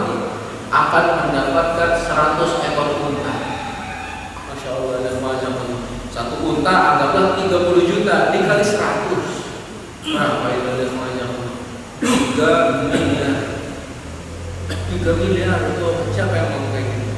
Masya Allah. Akhirnya orang-orang itu terpikat ya untuk mengikuti ataupun untuk mencari Nabi Muhammad SAW di berbagai daerah dicari, tapi tidak ketemu, tidak ada semacam ya. Dan Rasulullah SAW berada di dalam gua itu selama 3 hari. Saya baca dari buku Ar-Rahiqul Maktum ini, Bapak sekalian, Rasul SAW meninggalkan rumah pada malam hari tanggal 27 Safar tahun 14 Nubuwah. Ya, 14 Nubuwah. Menuju rumah Abu Bakar As-Siddiq dan selanjutnya, dan beliau menuju Gua Thur itu sebelum fajar menyingsing, sebelum datang waktu subuh. Kemudian agar tidak diketahui oleh orang-orang kafir, karena Gua Thur gitu, ataupun kalau Rasulullah ingin hijrah ke Madinah, berarti orang-orang kafir pasti langsung mencari jalan menuju Madinah. Tapi beliau Shallallahu Alaihi Wasallam menempuh jalan sekitar 5 mil ke arah Yaman. Harusnya ke arah mana itu ada Kemajaballah ke utara, tapi ternyata beliau ke selatan 5 mil, ya, panjang sekali. Kemudian setelah di sana baru beliau berbalik ke arah Kemajaballah untuk menuju ke Madinah nanti. Dan beliau nanti istirahat di Gua Thur. Ketika sampai di Gua Thur tersebut, Abu Bakar As-Siddiq menyatakan, "Ya Rasulullah, biar saya terlebih dahulu yang memasukinya. Khawatir ada hewan, khawatir ada sesuatu yang menyakitkanmu, maka biarlah saya yang membereskannya terlebih dahulu."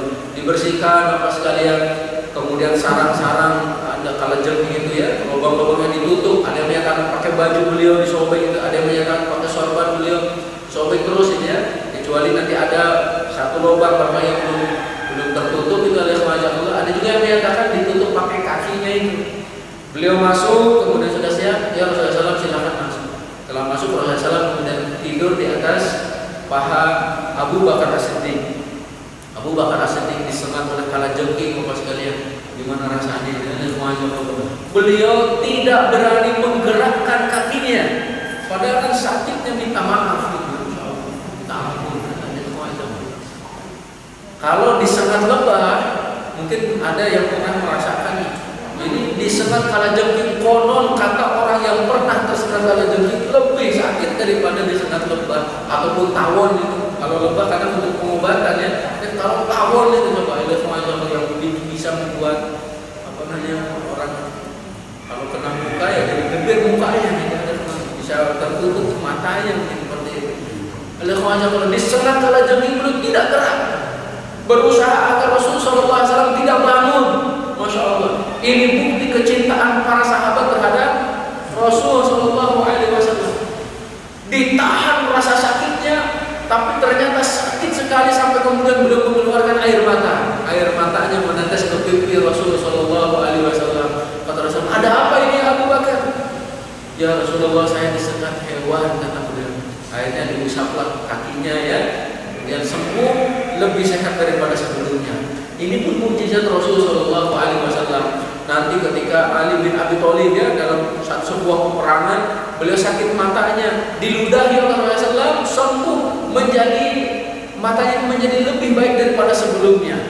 Dan nanti ada dalam peperangan seorang sahabat, Bapak sekalian, tangannya terpotong gitu ya. Jadi tergantung seperti itu, ada kemajuan diusap oleh Rasulullah, sembuh lagi. Allah itu kan mukjizat Rasulullah. Dan ada yang menyatakan mukjizat Rasulullah SAW itu kalau dihitung lebih dari 1000 katanya. Masya Allah, ada semuanya. Nah, yang kita tahu kan hanya beberapa ini ya. Ternyata ini pun termasuk mukjizat. Kemudian nanti mengeluarkan air dari jari jemarinya, mukjizat juga. Masya Allah. Kalau Nabi Yusuf diberi setengah ketampanan oleh Allah Subhanahu Wa Taala, maka Rasulullah SAW ketampanannya sempurna. Maka sayangnya kalau umatnya malah tidak mencintainya. Dan ternyata yang membencinya, yang membuat karikatur untuk menghinanya itu adalah orang-orang buruk. Bisa dikatakan keturunan kera dan babi gitu. Alhamdulillah. Nah, alhamdulillah, bahkan saya mengatakan keturunan kera dan babi itu karena memang Allah Subhanahu Wa Taala sendiri yang menyatakan bahwa mereka itu adalah satu kelompok yang pernah dijadikan kera. Itu adalah kira dan khasiin. Ada seorang syekh yang menyatakan Bapak sekalian, yang mencela Rasulullah di tahun ini, Macron gitu ya, kata beliau, kalau kita semua memukul wajahnya menggunakan sendal kita, ya sendal kita dipukulin ke wajah dia, niscaya sendal itu akan berkata, dipakai pukul apa aku ini, katanya gitu. Ya, pada wajah apa aku ini dipakai, ataupun kepada wajah siapa aku ini dipakai untuk memukul, itu ada wajah. Jadi menunjukkan bahwa buruk sekali kalau orang yang mencela Rasul Shallallahu Alaihi Wasallam.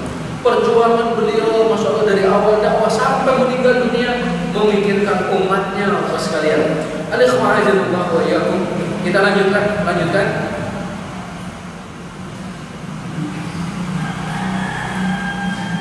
Di sana ada Abdullah ibni Abu Bakar. Abdullah bin Abi Bakar ini selalu menemani Rasul SAW dan Abu Bakar dalam gua. Beliau ikut nginep di dalam gua itu pada malam hari sebelum waktu subuh sudah pulang lagi ke Mekah. Setiap berita yang beredar di Mekah, beliau mendengarnya malam harinya disampaikan kepada Rasul Shallallahu Alaihi Wasallam dan Abu Bakar. Pelajarannya, Bapak sekalian, kita harus memahami keadaan sekitar, mengetahui lingkungan, apa yang terjadi di antara kita. Jangan sampai kita hidup bermasyarakat, akan tetapi egois. Kalau ada masalah di masyarakat, aku nggak mau tahu. Gitu ya, Allah. Ada urusan-urusan bersama, bukan urusanku. Gitu ya, Allah. Jangan seperti itu, Allah. Apalagi kalau jadi pemimpin, bukan tugasku. Kalau jadi pemimpin, kok bilang kayak gitu ya, Allah. Nah, Bapak sekalian yang dibilang Allah Subhanahu Wa Taala, itu pentingnya memahami realita. Nah, karena Rasul juga menyatakan man lam yahtam bi amril muslimin falaysa minhum. Siapa yang tidak memperhatikan urusan kaum muslimin bukan dari kalangan mereka. Orang dia egois sudah bukan kalangan kaum muslimin. Kita sama-sama untuk meringankan beban, sama-sama untuk mencari solusi dari sebuah masalah, sama-sama untuk menguatkan amal soleh yang ada dan selanjutnya. Nah, selanjutnya juga Bapak sekalian yang dimuliakan Allah Subhanahu Wa Taala, Rasul Shallallahu Alaihi Wasallam pun ini dibantu ya. Di sini ada Abu Bakar memiliki pembantu namanya Amir ibni Fuhairah yang bertugas untuk menggembalakan domba-dombanya. Nah, dan pada petang hari dia menggembala di dekat gua, di dekat gua Sur. Gua Sur sangat tinggi Bapak sekalian. Beliau menggembala dekat gua tersebut agar nanti di malam harinya bisa diperah susunya, diberikan kepada Rasul Shallallahu Alaihi Wasallam. Nah, mereka orang-orang kafir pun terus mencari Rasul Shallallahu Alaihi Wasallam sampai mereka sudah berada di mulut gua. Masya Allah. Sehingga kata Abu Bakar As-Siddiq, seandainya mereka melihat tempat kedua kaki mereka, maka akan melihat kami. Masya Allah. Di sini pun muncul mukjizat lain, Bapak sekalian. Allah memerintahkan kepada lebah untuk membuat sarangnya. Allah memerintahkan kepada burung untuk bertelur di depannya, di mulut gua tersebut. Jika orang-orang mengira mana mungkin ada orang memasuki gua yang dipenuhi dengan sarang laba-laba, ya sarang laba-laba itu bukan lebah, laba-laba. Kemudian juga ada burung yang bersarang di sana, nggak mungkin dari wajah. Jadi Allah sudah memiliki rencana. Mereka orang-orang kafir punya rencana mengepung Rasulullah untuk yang kedua kalinya ini. Tadi di rumah udah dikepung, ternyata sudah sampai di mulut gua. Tapi Allah hanya mengirimkan hewan yang lemah, laba-laba, burung yang lemah, Bapak sekalian. Dan banyak hewan-hewan yang dianggap lemah oleh manusia, tapi untuk melemahkan para diktator. Namrud yang mengaku Tuhan pada zaman Nabi Ibrahim alaihissalam, matinya dengan apa? Lalat. Ada lalat yang masuk ke hidungnya terus sampai ke otaknya. Mati itu dengan lalat, Bapak sekalian. Sebagian orang kan menganggap lalat itu kecil katanya, tapi untuk menghinakan para diktator dan musuh-musuh Allah dengan hewan-hewan itu. Fir'aun yang mengaku Tuhan pada zaman Nabi Musa, hewan apa yang dikirimkan Bapak sekalian? Yang tahu boleh pulang. Hewan apa Bapak sekalian? Katak, kutu. Katak sama kutu, coba itu ada semua dikirim kepada Fir'aun. Katanya ngaku Tuhan, ngadepin kutu aja kewalahan, ngadepin katak kewalahan. Itu ada semua dikirim darah ya. Dan itu dari sekitar 9 ayat tanda-tanda kekuasaan Allah kepada Fir'aun itu. Ada wa'azan Abraha yang ingin menghancurkan Ka'bah dikirim burung. Itu tentara Allah Bapak sekalian yang sebagian orang menganggapnya remeh. Lalu bagaimana kalau yang diperintahkan untuk menghancurkan mereka adalah malaikat Jibril contohnya?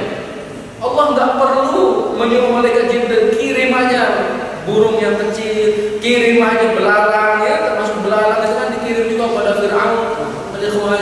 Dikirim kutu, Masya Allah. Nasallallahu alaihi wasallam.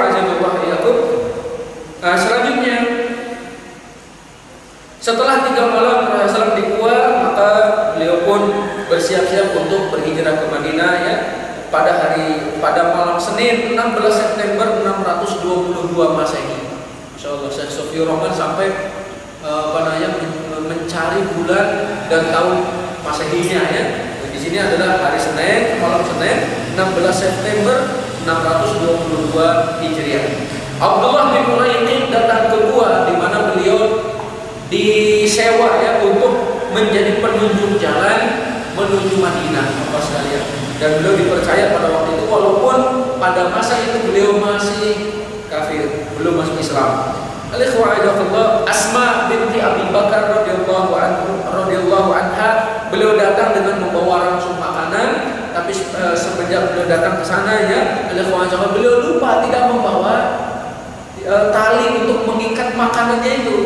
Akhirnya beliau mengambil sabuknya itu, dibelah menjadi 2, yang satu untuk mengikat makanan Rasulullah SAW, yang satu lagi dipakai untuk dirinya jadi sabuk. Hingga beliau mendapatkan gelar Zatu Nitokoini, wanita yang memiliki 2 sabuk. Insyaallah ya, 2 sabuk, satunya untuk makanan Rasul, satunya untuk dipakai lagi beliau. Alhamdulillah wa iyyakum. Berangkatlah Abu Bakar, Rasulullah SAW dan Abu Bakar, kemudian disertai juga oleh Amir bin Fuhairah dan juga Abdullah bin Uraiqin sebagai penunjuk jalan Bapak sekalian. Jalan yang pertama kali ditempuh adalah arah selatan menuju Yaman. Padahal yang dituju Madinah, tapi menuju Yaman, beralih itu berbeda jalan. Sampai ketika mereka menuju pesisir ya, tiba di jalan yang jarang sekali dilewati oleh manusia. Baru kemudian diarahkan ke utara. Ini sudah jarang dilalui manusia, diarahkanlah ke arah Madinah Bapak sekalian. Ke arah di sana adalah dekat pesisir Laut Merah katanya. Yang kemudian juga ada wa'azallahu iyyakum. Disebutkannya Ibnu Ishaq menyatakan tempat-tempat yang dilalui Rasulullah SAW dalam perjalanan. Jadi disebutkan oleh Ibnu Ishaq. Kemudian beliau menyatakan tatkala penunjuk jalan pergi bersama mereka berdua, dia mengambil jalan di bagian dataran Mekah yang rendah menuju daerah pesisir laut hingga tiba di Usfan, terus melewati dataran rendah Amaj. Abdullah bin Uraiqin meminta izin tentang jalan yang hendak dilalui, maka dia terus menuntun perjalanan. Setelah diberi izin untuk melewati Kudain, perjalanan diteruskan melewati Al-Harrar, Thaniyatul Mararah, Liqfa, ya, Madlajah. Terus disebutkan nama-nama ya Bapak sekalian. Kalau ini juga penting bagi sebagian orang yang ingin mengetahui jalan-jalan ini, ada nama jalan seperti itu. Nah kemudian ada beberapa kejadian di tengah perjalanan beliau Shallallahu Alaihi Wasallam. Disebutkan di sini ketika semalaman Rasulullah Shallallahu Alaihi Wasallam mengadakan perjalanan non-stop ya hingga tengah hari, Masya Allah, terus berjalan tiada hentinya. Ini keistimewaan unta Bapak sekalian. Unta itu bisa berjalan sekitar 500 km tanpa berhenti. Unta, kuatnya unta. Karena memang dia sudah mempersiapkan dengan minumnya ya. Sekali minum mungkin 1 sumur habis itu. Ada banyak sekali. Makanya Unta itu adalah kendaraan di atas padang pasir, kakinya gede, tidak akan pernah terperosok itu. Walaupun pasir ya, kita menganggapnya kan kalau kita jalan di pasir kan perosok-perosok gitu. Unta itu tidak, Bapak sekalian. Sudah di Allah persiapkan. Maka Allah menyatakan afala yanzuruna ilal ibili kaifa khuliqat. Apakah mereka tidak memperhatikan bagaimana unta itu diciptakan? Dari mulai kaki yang gede, kemudian juga tingginya ya, kemudian juga lehernya, itu semuanya ada manfaatnya Bapak sekalian. Silakan dibahas di kesempatan lain insyaallah. Kemudian ada khawajah Allah. Kata beliau, jalanan sepi dan tak seorang pun yang lewat di sana. Kami mendapatkan batu yang besar, satu sisinya terkena matahari, satu sisinya teduh. Akhirnya kami pun istirahat di sana ya, berteduh di sana. Kemudian kata Abu Bakar, aku meratakan tempat dengan tanganku untuk digunakan tidur. Kuhamparkan kain kerudung kepala dan kukatakan, maksudnya imamah yang biasa digunakan itu dihamparkan dan diperintahkan kepada Rasulullah, ya Rasulullah silakan tidur di sini biar aku tiup di sekitar engkaunya dibersihkan. Rasul Shallallahu Alaihi Wasallam kemudian beliau tidur. Tiba-tiba kata Abu Bakar, aku melihat seorang penggembala mendatangi tempatku, batu besar ini ya, juga dengan bermaksud untuk berteduh. Sampai Abu Bakar bertanya, engkau ini penggembala milik siapa? Beliau menyatakan seorang dari penduduk Madinah. Dia atau dia menyatakan seorang dari penduduk Mekah. Ya, lewat. Apakah di antara domba-dombamu ada yang bisa diperah susunya? Kata penggembala, ada. Apakah engkau mau memerahnya? Mau ya. Diperah kemudian diberikan kepada Rasul Shallallahu Alaihi Wasallam. Kejadian lainnya Bapak sekalian, oleh wajah Allah, di antara kebiasaan Abu Bakar adalah membonceng di belakang Rasul Shallallahu Alaihi Wasallam. Maksudnya Rasul Shallallahu Alaihi Wasallam di depan Abu Bakar di belakangnya. Itu membonceng katanya gitu ya. Jadi beliau, kalau kita kan membonceng, yang dibonceng di belakang gitu ya. Nah, ini Rasulullah SAW di depan, Abu Bakar di belakang. Abu Bakar adalah seseorang yang terkenal. Orang-orang pada tahu itu adalah Abu Bakar. Maka ketika bertemu dengan seorang laki-laki, dia bertanya, siapa laki-laki muda yang di hadapanmu wahai Abu Bakar? Kata Abu Bakar, dia adalah orang yang menunjukkan jalan kepadaku. Dia adalah orang yang menunjukkan jalan kepadaku. Orang-orang fahamnya dia penunjuk jalan biasa itu. Kalau mau ke Karang Tengah mana gitu, belok kanan terus gitu ya. Dikiranya itu. Tapi maksud Abu Bakar, dia yang menunjuki jalan kebaikan untukku. Ya, jalan menuju Allah dia yang menunjukinya.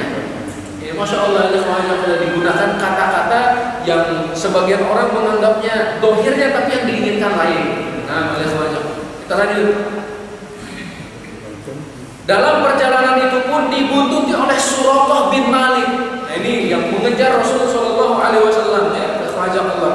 Kata beliau, ini kata Suraqah, ketika aku duduk mengikuti sebuah pertemuan yang diselenggarakan di kaumku Bani Mudlij ya, tiba-tiba ada seorang dari kaumku yang menyatakan bahwasanya aku melihat ada beberapa orang yang mengadakan perjalanan di pesisir.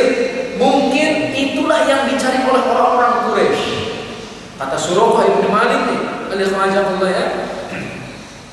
Aku yakin memang yang dimaksudkan ini adalah Muhammad SAW, kata Suraqah. Akan tetapi aku katakan kepada orang yang barusan mengabari itu bukan mereka. Yang kau lihat itu hanyalah fulan dan fulan yang pergi ya, agar tidak kita lihat. Yang kemudian Allah Suraqah tetap berada dalam pertemuan itu sampai kemudian dia bangkit dan pulang ke rumah. Kemudian dia mengeluarkan kuda, membawa anak panah untuk mengejar laki-laki tadi. Suraqah bin Malik pun tergiur dengan 100 ekor unta, Allah sekalian. Jadi mungkin tadi ketika beliau menyatakan, bukan, biar dia yang dapat, kita hanya pulang, ambil kuda, nyiapin anak panah, kejar itu.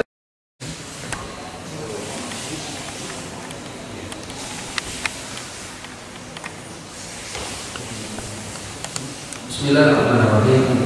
Assalamualaikum warahmatullahi wabarakatuh. Alhamdulillahilladzi nahmaduhu wa nasta'inuhu wa nasta'jinuhu wa natubu ilayh wa na'udzu billahi min shururi anfusina wa min sayyiati a'malina من يهده الله فلا مضل له ومن يضلل فلا هادي له أشهد أن لا إله إلا الله وحده لا شريك له وأشهد أن محمدا عبده ورسوله لا نبي ولا رسول بعده أوصيكم ونفسي بتقوى الله فقد فاز المتقون أوصيكم ونفسي بتقوى الله فإن خير الزاد التقوى قال الله تعالى في كتابه الكريم أعوذ بالله من الشيطان الرجيم يا أيها الذين آمنوا اتقوا الله حق تقاته ولا تموتن إلا وأنتم مسلمون وقال يا أيها الناس اتقوا ربكم الذي خلقكم من نفس واحدة وخلق منها زوجها وبث منهما رجالا كثيرا ونساء واتقوا الله الذي تساءلون به والأرحام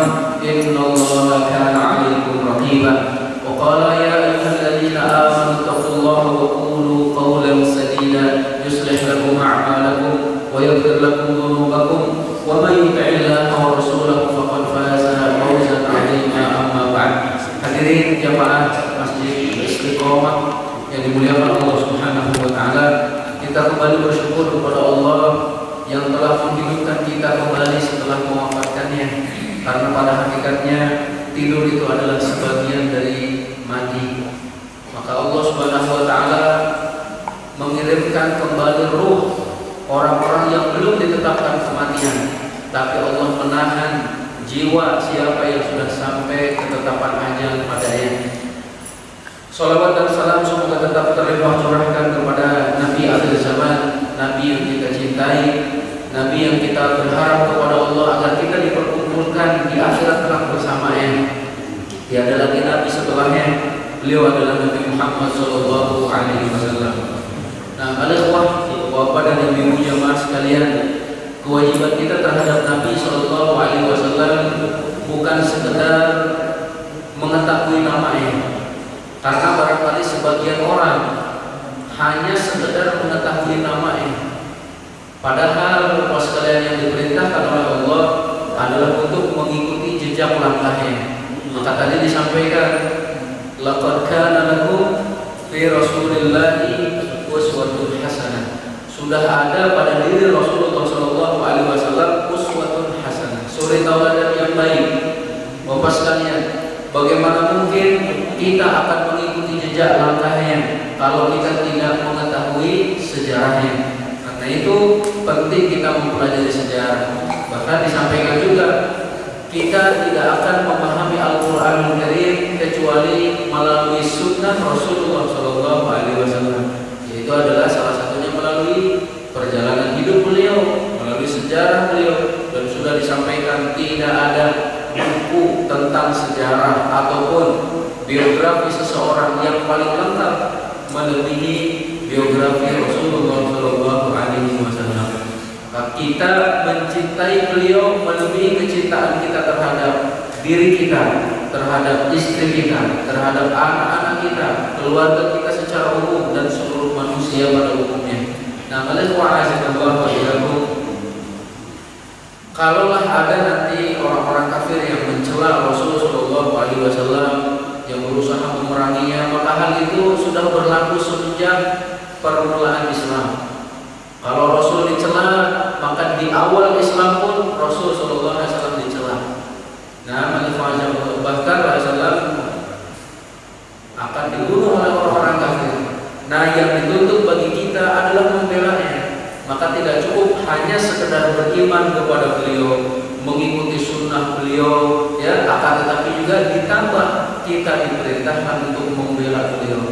Kalau di zaman Rasulullah yang beliau masih hidup, para sahabat mengorbankan hartanya, mengorbankan jiwanya. Ketika perang Uhud, mereka rela terbunuh agar jangan sampai Rasul SAW yang terbunuh. Ketika beliau terluka, para sahabat berkeliling. Kalau ada anak panah, biar mengenai saya, kata para sahabat.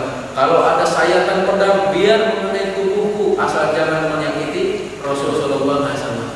Nah, sepeninggal beliau, maka kita pun diperintahkan untuk membela beliau.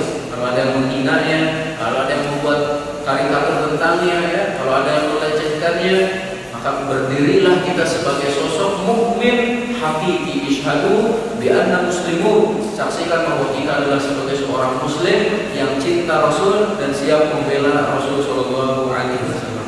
Namanya Allah, pada kesempatan kali ini insyaallah kita akan melanjutkan sirah nabawiyah yang insyaallah tema kita adalah sudah memasuki hijrah ke Madinah. Sebelum masuk kepada pembahasan kita, ada pertanyaan oleh Allah dari pagi. Kapan penamaan Yathrib diganti dengan Madinah? Nah, oleh Allah, karena memang dulunya Madinah itu bernama Yathrib. Ada yang menyatakan bahwa penggantian nama tersebut setelah Rasulullah SAW 10 tahun di Madinah. Jadi hampir Rasulullah meninggal dunia itu ada kemana ya di 10 tahun di Madinah. Nah, ada kemana Bapak sekalian yang maka Allah Subhanahu Wa Taala, Yathrib kalau di dalam surat Yusuf ya Allah Subhanahu Wa Taala kan menyatakan la tathriba alaikumul yaum. Coba kita buka ya.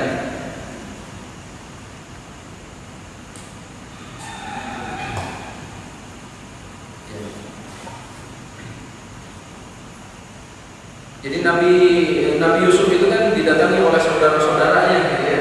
Sampai kemudian mereka mengakui kekeliruannya dan selanjutnya Nabi Yusuf sallallahu alaihi wasallam itu menyatakan la tathriba alaikumul yaum. Nah, ini di surat Yusuf ayat yang ke-92. Allah Subhanahu wa taala berfirman, "Qala la tathriba alaikumul yaum yaghfirullahu lakum wa huwa arhamur rahimin." Nabi Yusuf berkata, pada hari ini tidak ada cercaan terhadap kamu, mudah-mudahan Allah mengampuni kamu dan Dia Maha Penyayang di antara yang penyayang. Jadi kata Yathrib berasal dari kata tasrib, seperti itu ya. Rasulullah SAW kurang menyukai nama ini. Tidak ada cercaan bagi kamu. Seakan-akan memang Yathrib pada waktu itu belum siap untuk menjadi ibu kota. Akan tetapi hanya dalam rentang waktu yang pendek Rasulullah SAW berubahnya menjadi satu kota yang benar-benar siap menjadi ibu kota kaum muslimin. Itu adalah Madinah. Ya, Madinah secara bahasa artinya adalah kota. Kayak sering dilanjutkan Madinatun Nabi, sudah ya. Yaitu adalah kotanya Nabi Shallallahu Alaihi Wasallam ataupun Al-Madinah ataupun Madinah Al-Munawwarah, ya, kota yang tercahayai gitu ya, yang terang benderang karena kedatangan Rasul Shallallahu Alaihi Wasallam. Dan juga saya mendengar dari muhadarah ataupun ceramahnya dari Syekh Ali Asy-Syinkiti, beliau menyatakan bahwa Yathrib dulunya siapapun yang memasukinya terkadang terkena penyakit. Jadi sepulang dari Yathrib terkadang mereka sakit. Berarti banyak wabah dan sebagainya. Allah alam seperti ayahnya Nabi Muhammad SAW. Beliau, ketika Rasul masih di kandungan ini, beliau pergi ke Madinah. Ternyata meninggal di sana. Kemudian ibu Rasulullah SAW ingin berziarah kuburan suaminya. Datanglah ke Madinah, berkunjung kepada saudara-saudaranya. Sepulangnya dari Madinah sakit di Abwa, meninggal dunia. Di Abwa itu adalah Madinah. Maka Rasulullah nanti hijrah ke Madinah.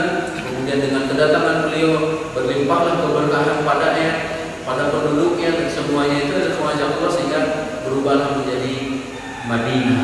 Nah, ada semacam kota. Barakallahu fikum, Bapak sekalian yang dimuliakan Allah Subhanahu wa taala.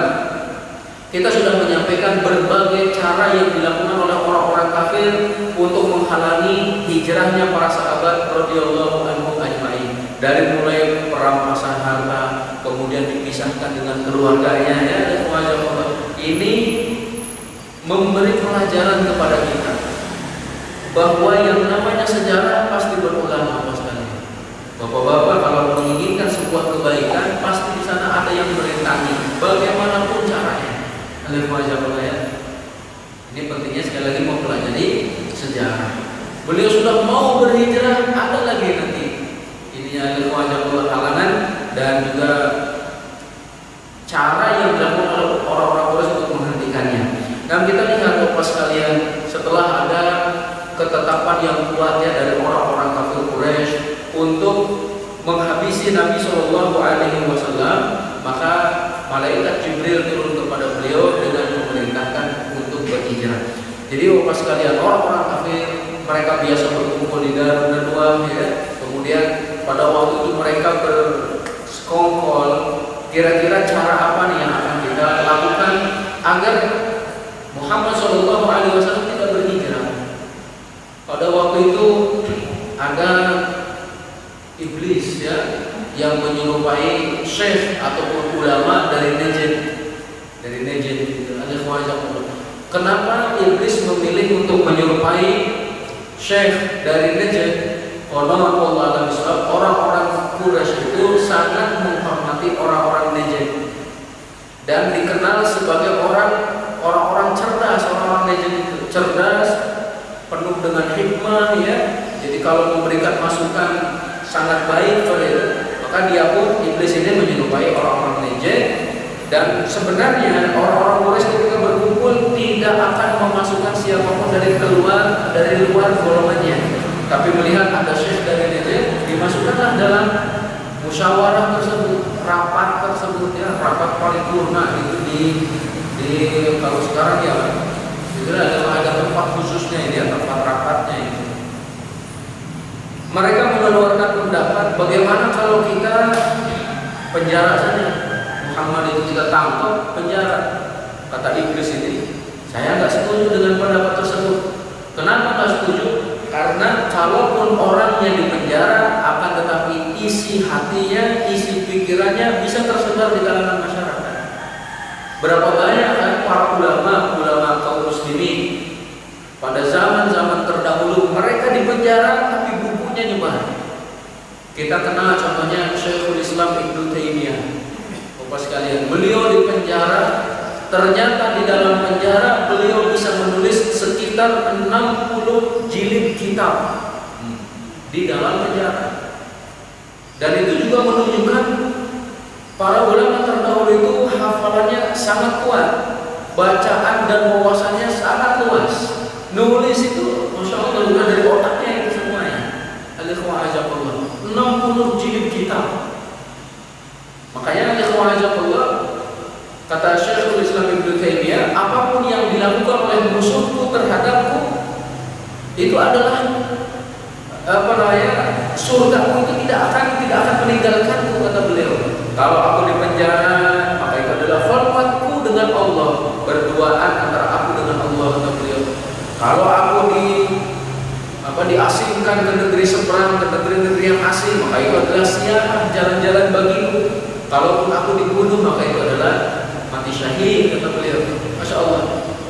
Ketika orang-orang kafir pada masa Syekhul Islam Ibnu Taimiyah mengetahui apa yang dilakukan oleh Ibnu Taimiyah itu dengan senantiasa menulis buku, akhirnya kertas tidak ada yang boleh masuk, tinta sama tidak diperbolehkan masuk. Apa yang terjadi bapak sekalian?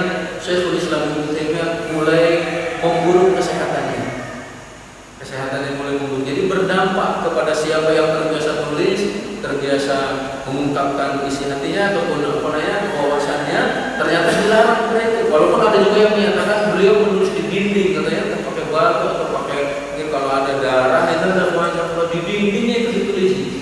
Allah lagi. Ketika dilarang sama sekali, berpengaruh kepada kesehatan beliau dan tidak setelah itu beliau meninggal dunia. Al-ikhwah azanallahu wa iyyakum. Dulu juga Nabi Yusuf alaihi salam di penjara. Akan tetapi ternyata di penjara beliau masih bisa berdakwah. Nah, pada semacam Allah datang kepadanya dua orang yang bermimpi, minta ditakwilkan mimpinya. Sebelum menakwilkan mimpi, didakwahi dulu bahwasanya tidak ada ilah yang berhak disembah kecuali Allah Subhanahu wa taala. Iblis ini pun Bapak sekalian menyatakan saya tidak setuju kalau Muhammad hanya sekedar di penjara. Ya, karena ideologinya bisa tetap tersebar di kalangan masyarakat. Ada lagi pendapat dari mereka menyatakan, ya sudah kalau begitu kita asingkan saja, kita buang ke negeri mana itu adalah semacam itu. Kata iblis, kalau pendapat ini pun saya tidak setuju. Karena kalau dibuang ke negeri asing, dia diasingkan sama, dia tidak akan pernah berhenti untuk berdakwah. Bahkan bisa jadi di tempat yang baru tersebut beliau memiliki pasukan yang begitu kuat, yang kemudian nanti akan datang menaklukkan kota Mekah, kata iblis itu. Akhirnya diralatnya pendapat. Abu Jahal menyatakan, saya punya pendapat, kita bunuh saja. Nah ini nih saya setuju, kata iblis. Dibunuh aja, kata ideal wajah. Terus gimana nih caranya? Karena kalau dibunuh pasti ada qisas. Soalnya wajah dibunuh lagi. Gimana caranya agar orang-orang Quraisy, agar orang-orang Bani Hashim itu tidak menuntut balas kepada pembunuhnya? Kata Abu Jahal, Fir'aunnya umat ini, beliau katakan, saya punya pendapat. Kita kumpulkan 50 pemuda dari 50 kabilah. Masya Allah, masing-masing membawa pedang, masing-masing ikut membunuh Muhammad Shallallahu Alaihi Wasallam. Semuanya menebaskan pedang itu ke tubuhnya. Jadi 50 tusukan pedang. Semuanya bertanggung jawab karena begitu banyaknya yang membunuh orang-orang Quraisy ataupun Bani Hashim. Ya, Bani Hashim tidak akan pernah bisa menuntut adil, menuntut balas atas kematian beliau. Akhirnya sepakatlah itu oleh Allah, dipilih sekian banyak pemuda itu ada Allah untuk membunuh Rasulullah Shallallahu Alaihi Wasallam. Nah, Bapak sekalian, sebelum dilanjutkan di sini di dalam buku Rafiqul Mahtum, ya, Syekh Sofiyur Rahman Al-Mubarakpuri beliau menyebutkan ada 11 orang ya yang terkemuka di antara orang-orang kafir Quraisy yang kumpul di Darun Nadwah tadi, yang bermusyawarah itu 11 orang. Satu, Abu Jahal, ini gembongnya ya, Fir'aunnya umat ini. Kemudian yang kedua Al-Hakam ibn Abdul As, ya, kemudian juga Uqbah bin Abi Mu'aid, An-Nadhr ibn Al-Harith, Umayyah ibn Khalaf, Zam'ah ibn Al-Aswad, Tu'aimah ibn Adi, Abu Lahab, Ubay bin Khalaf, Nubih ibn Al-Hajjaj, Munabbih Al-Hajjaj. Nah, setelah tadi melahirkan keputusan untuk dibunuh, Bapak sekalian, mereka pun sepakat bahwa mereka akan berkumpul di depan rumah Rasulullah SAW di awal malam, dan nanti kita akan membunuhnya di pertengahan malamnya. Dan mereka jaga semacam itu. Akhirnya mereka pun yakin bahwa rencananya akan berjalan mulus. Sampai Abu Jahal itu sombong, gitu ada semacam Allah.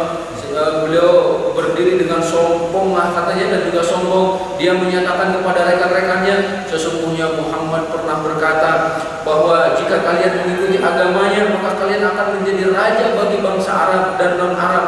Kemudian kalian akan dibangkitkan lagi setelah mati. Lalu di sana ada taman-taman seperti taman di Yordan. Jika kalian tidak melaksanakannya maka kalianlah yang akan mati. Kemudian kalian dibangkitkan setelah itu, dan di sana ada api yang membakar kalian. Menghina apa yang disampaikan oleh Rasulullah Shallallahu Alaihi Wasallam. Dikiranya hari ini tidak akan terrealisasi apa yang dikatakan oleh Nabi Muhammad Shallallahu Alaihi Wasallam. Hari ini pasti terbunuh, dikelilingi oleh 50 orang pemuda yang gagah tadi, masing-masing membawa pedang. Akan tetapi Bapak sekalian, ya, sehebat apapun manusia, seburuk apapun makar yang direncanakan oleh musuh-musuh Islam, maka sesungguhnya Allah akan membatalkan rencana buruk mereka.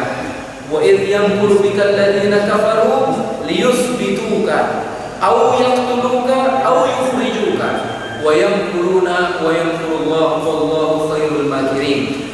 Dan ingatlah ketika orang-orang kafir itu memikirkan makar. Ini tahun-tahun terakhir ini kita dipopulerkan dengan kata makar. Maka ini adalah kata Al-Quran, dan makar di sini dikaitkan dengan orang-orang kafir, Bapak sekalian, ya. Dan ingatlah ketika orang-orang kafir Quraisy membuat makar yang busuk terhadap Nabi Muhammad SAW. Apa makarnya? Satu, liyuthbituka, untuk menangkapmu, ya, ataupun memenjarakanmu. Kemudian yang kedua, au yaqtuluka, atau membunuhmu. Dan yang ketiga, au yukhrijuka, atau mengasingkanmu, mengusirmu dari negerimu.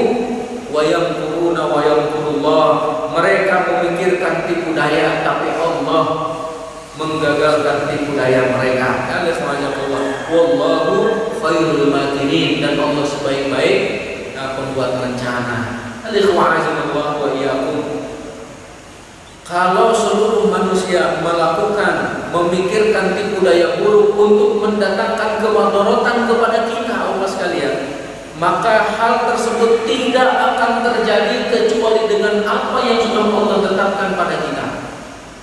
Ini dibayangkan sekarang 50 orang sudah mengepung rumah Rasulullah SAW. Rumah beliau kan tidak terlalu besar. Bapak-bapak yang pernah haji atau juga umrah kan melihat ya, rumah Rasulullah SAW itu kecil, itu yang ada kuburan beliau itu di sana ya. Tidak terlalu besar, dikepung 50 orang. Masjid ini sangat besar, sudah dikelilingi. Beliau tidak ada celah untuk melarikan diri, tapi Allah memiliki cara lain. Nah, pada wa'azallahu wa iyyakum, ketika tadi sudah berlaku seperti itu, alhamdulillah, di dalam riwayat lain disebutkan ya bahwa Rasulullah SAW sebelumnya mendatangi Abu Bakar As-Siddiq. Ini di siang hari yang begitu terik, Rasulullah SAW mendatangi Abu Bakar As-Siddiq dengan menutup mukanya. Ditutup, sehingga tidak ketahuan siapa yang sedang datang, sedang berjalan menuju Abu Bakar, dan di tengah hari. Sampai ketika dikatakan itu Rasulullah SAW datang di waktu yang tidak biasanya datang. Dan Bapak sekalian, Rasulullah SAW hampir setiap hari mendatangi Abu Bakar dengan waktu yang tepat, dengan waktu yang beliau pilih, dan tidak pernah datang itu di siang hari. Sehingga beliau merasa heran. Nah, pada Allah, kenapa beliau datang di waktu yang tidak biasanya? Pasti ada perintah. Ketika Rasulullah masuk ke rumah Abu Bakar, kata Rasulullah, keluarkan siapapun yang ada di dalam rumah ini.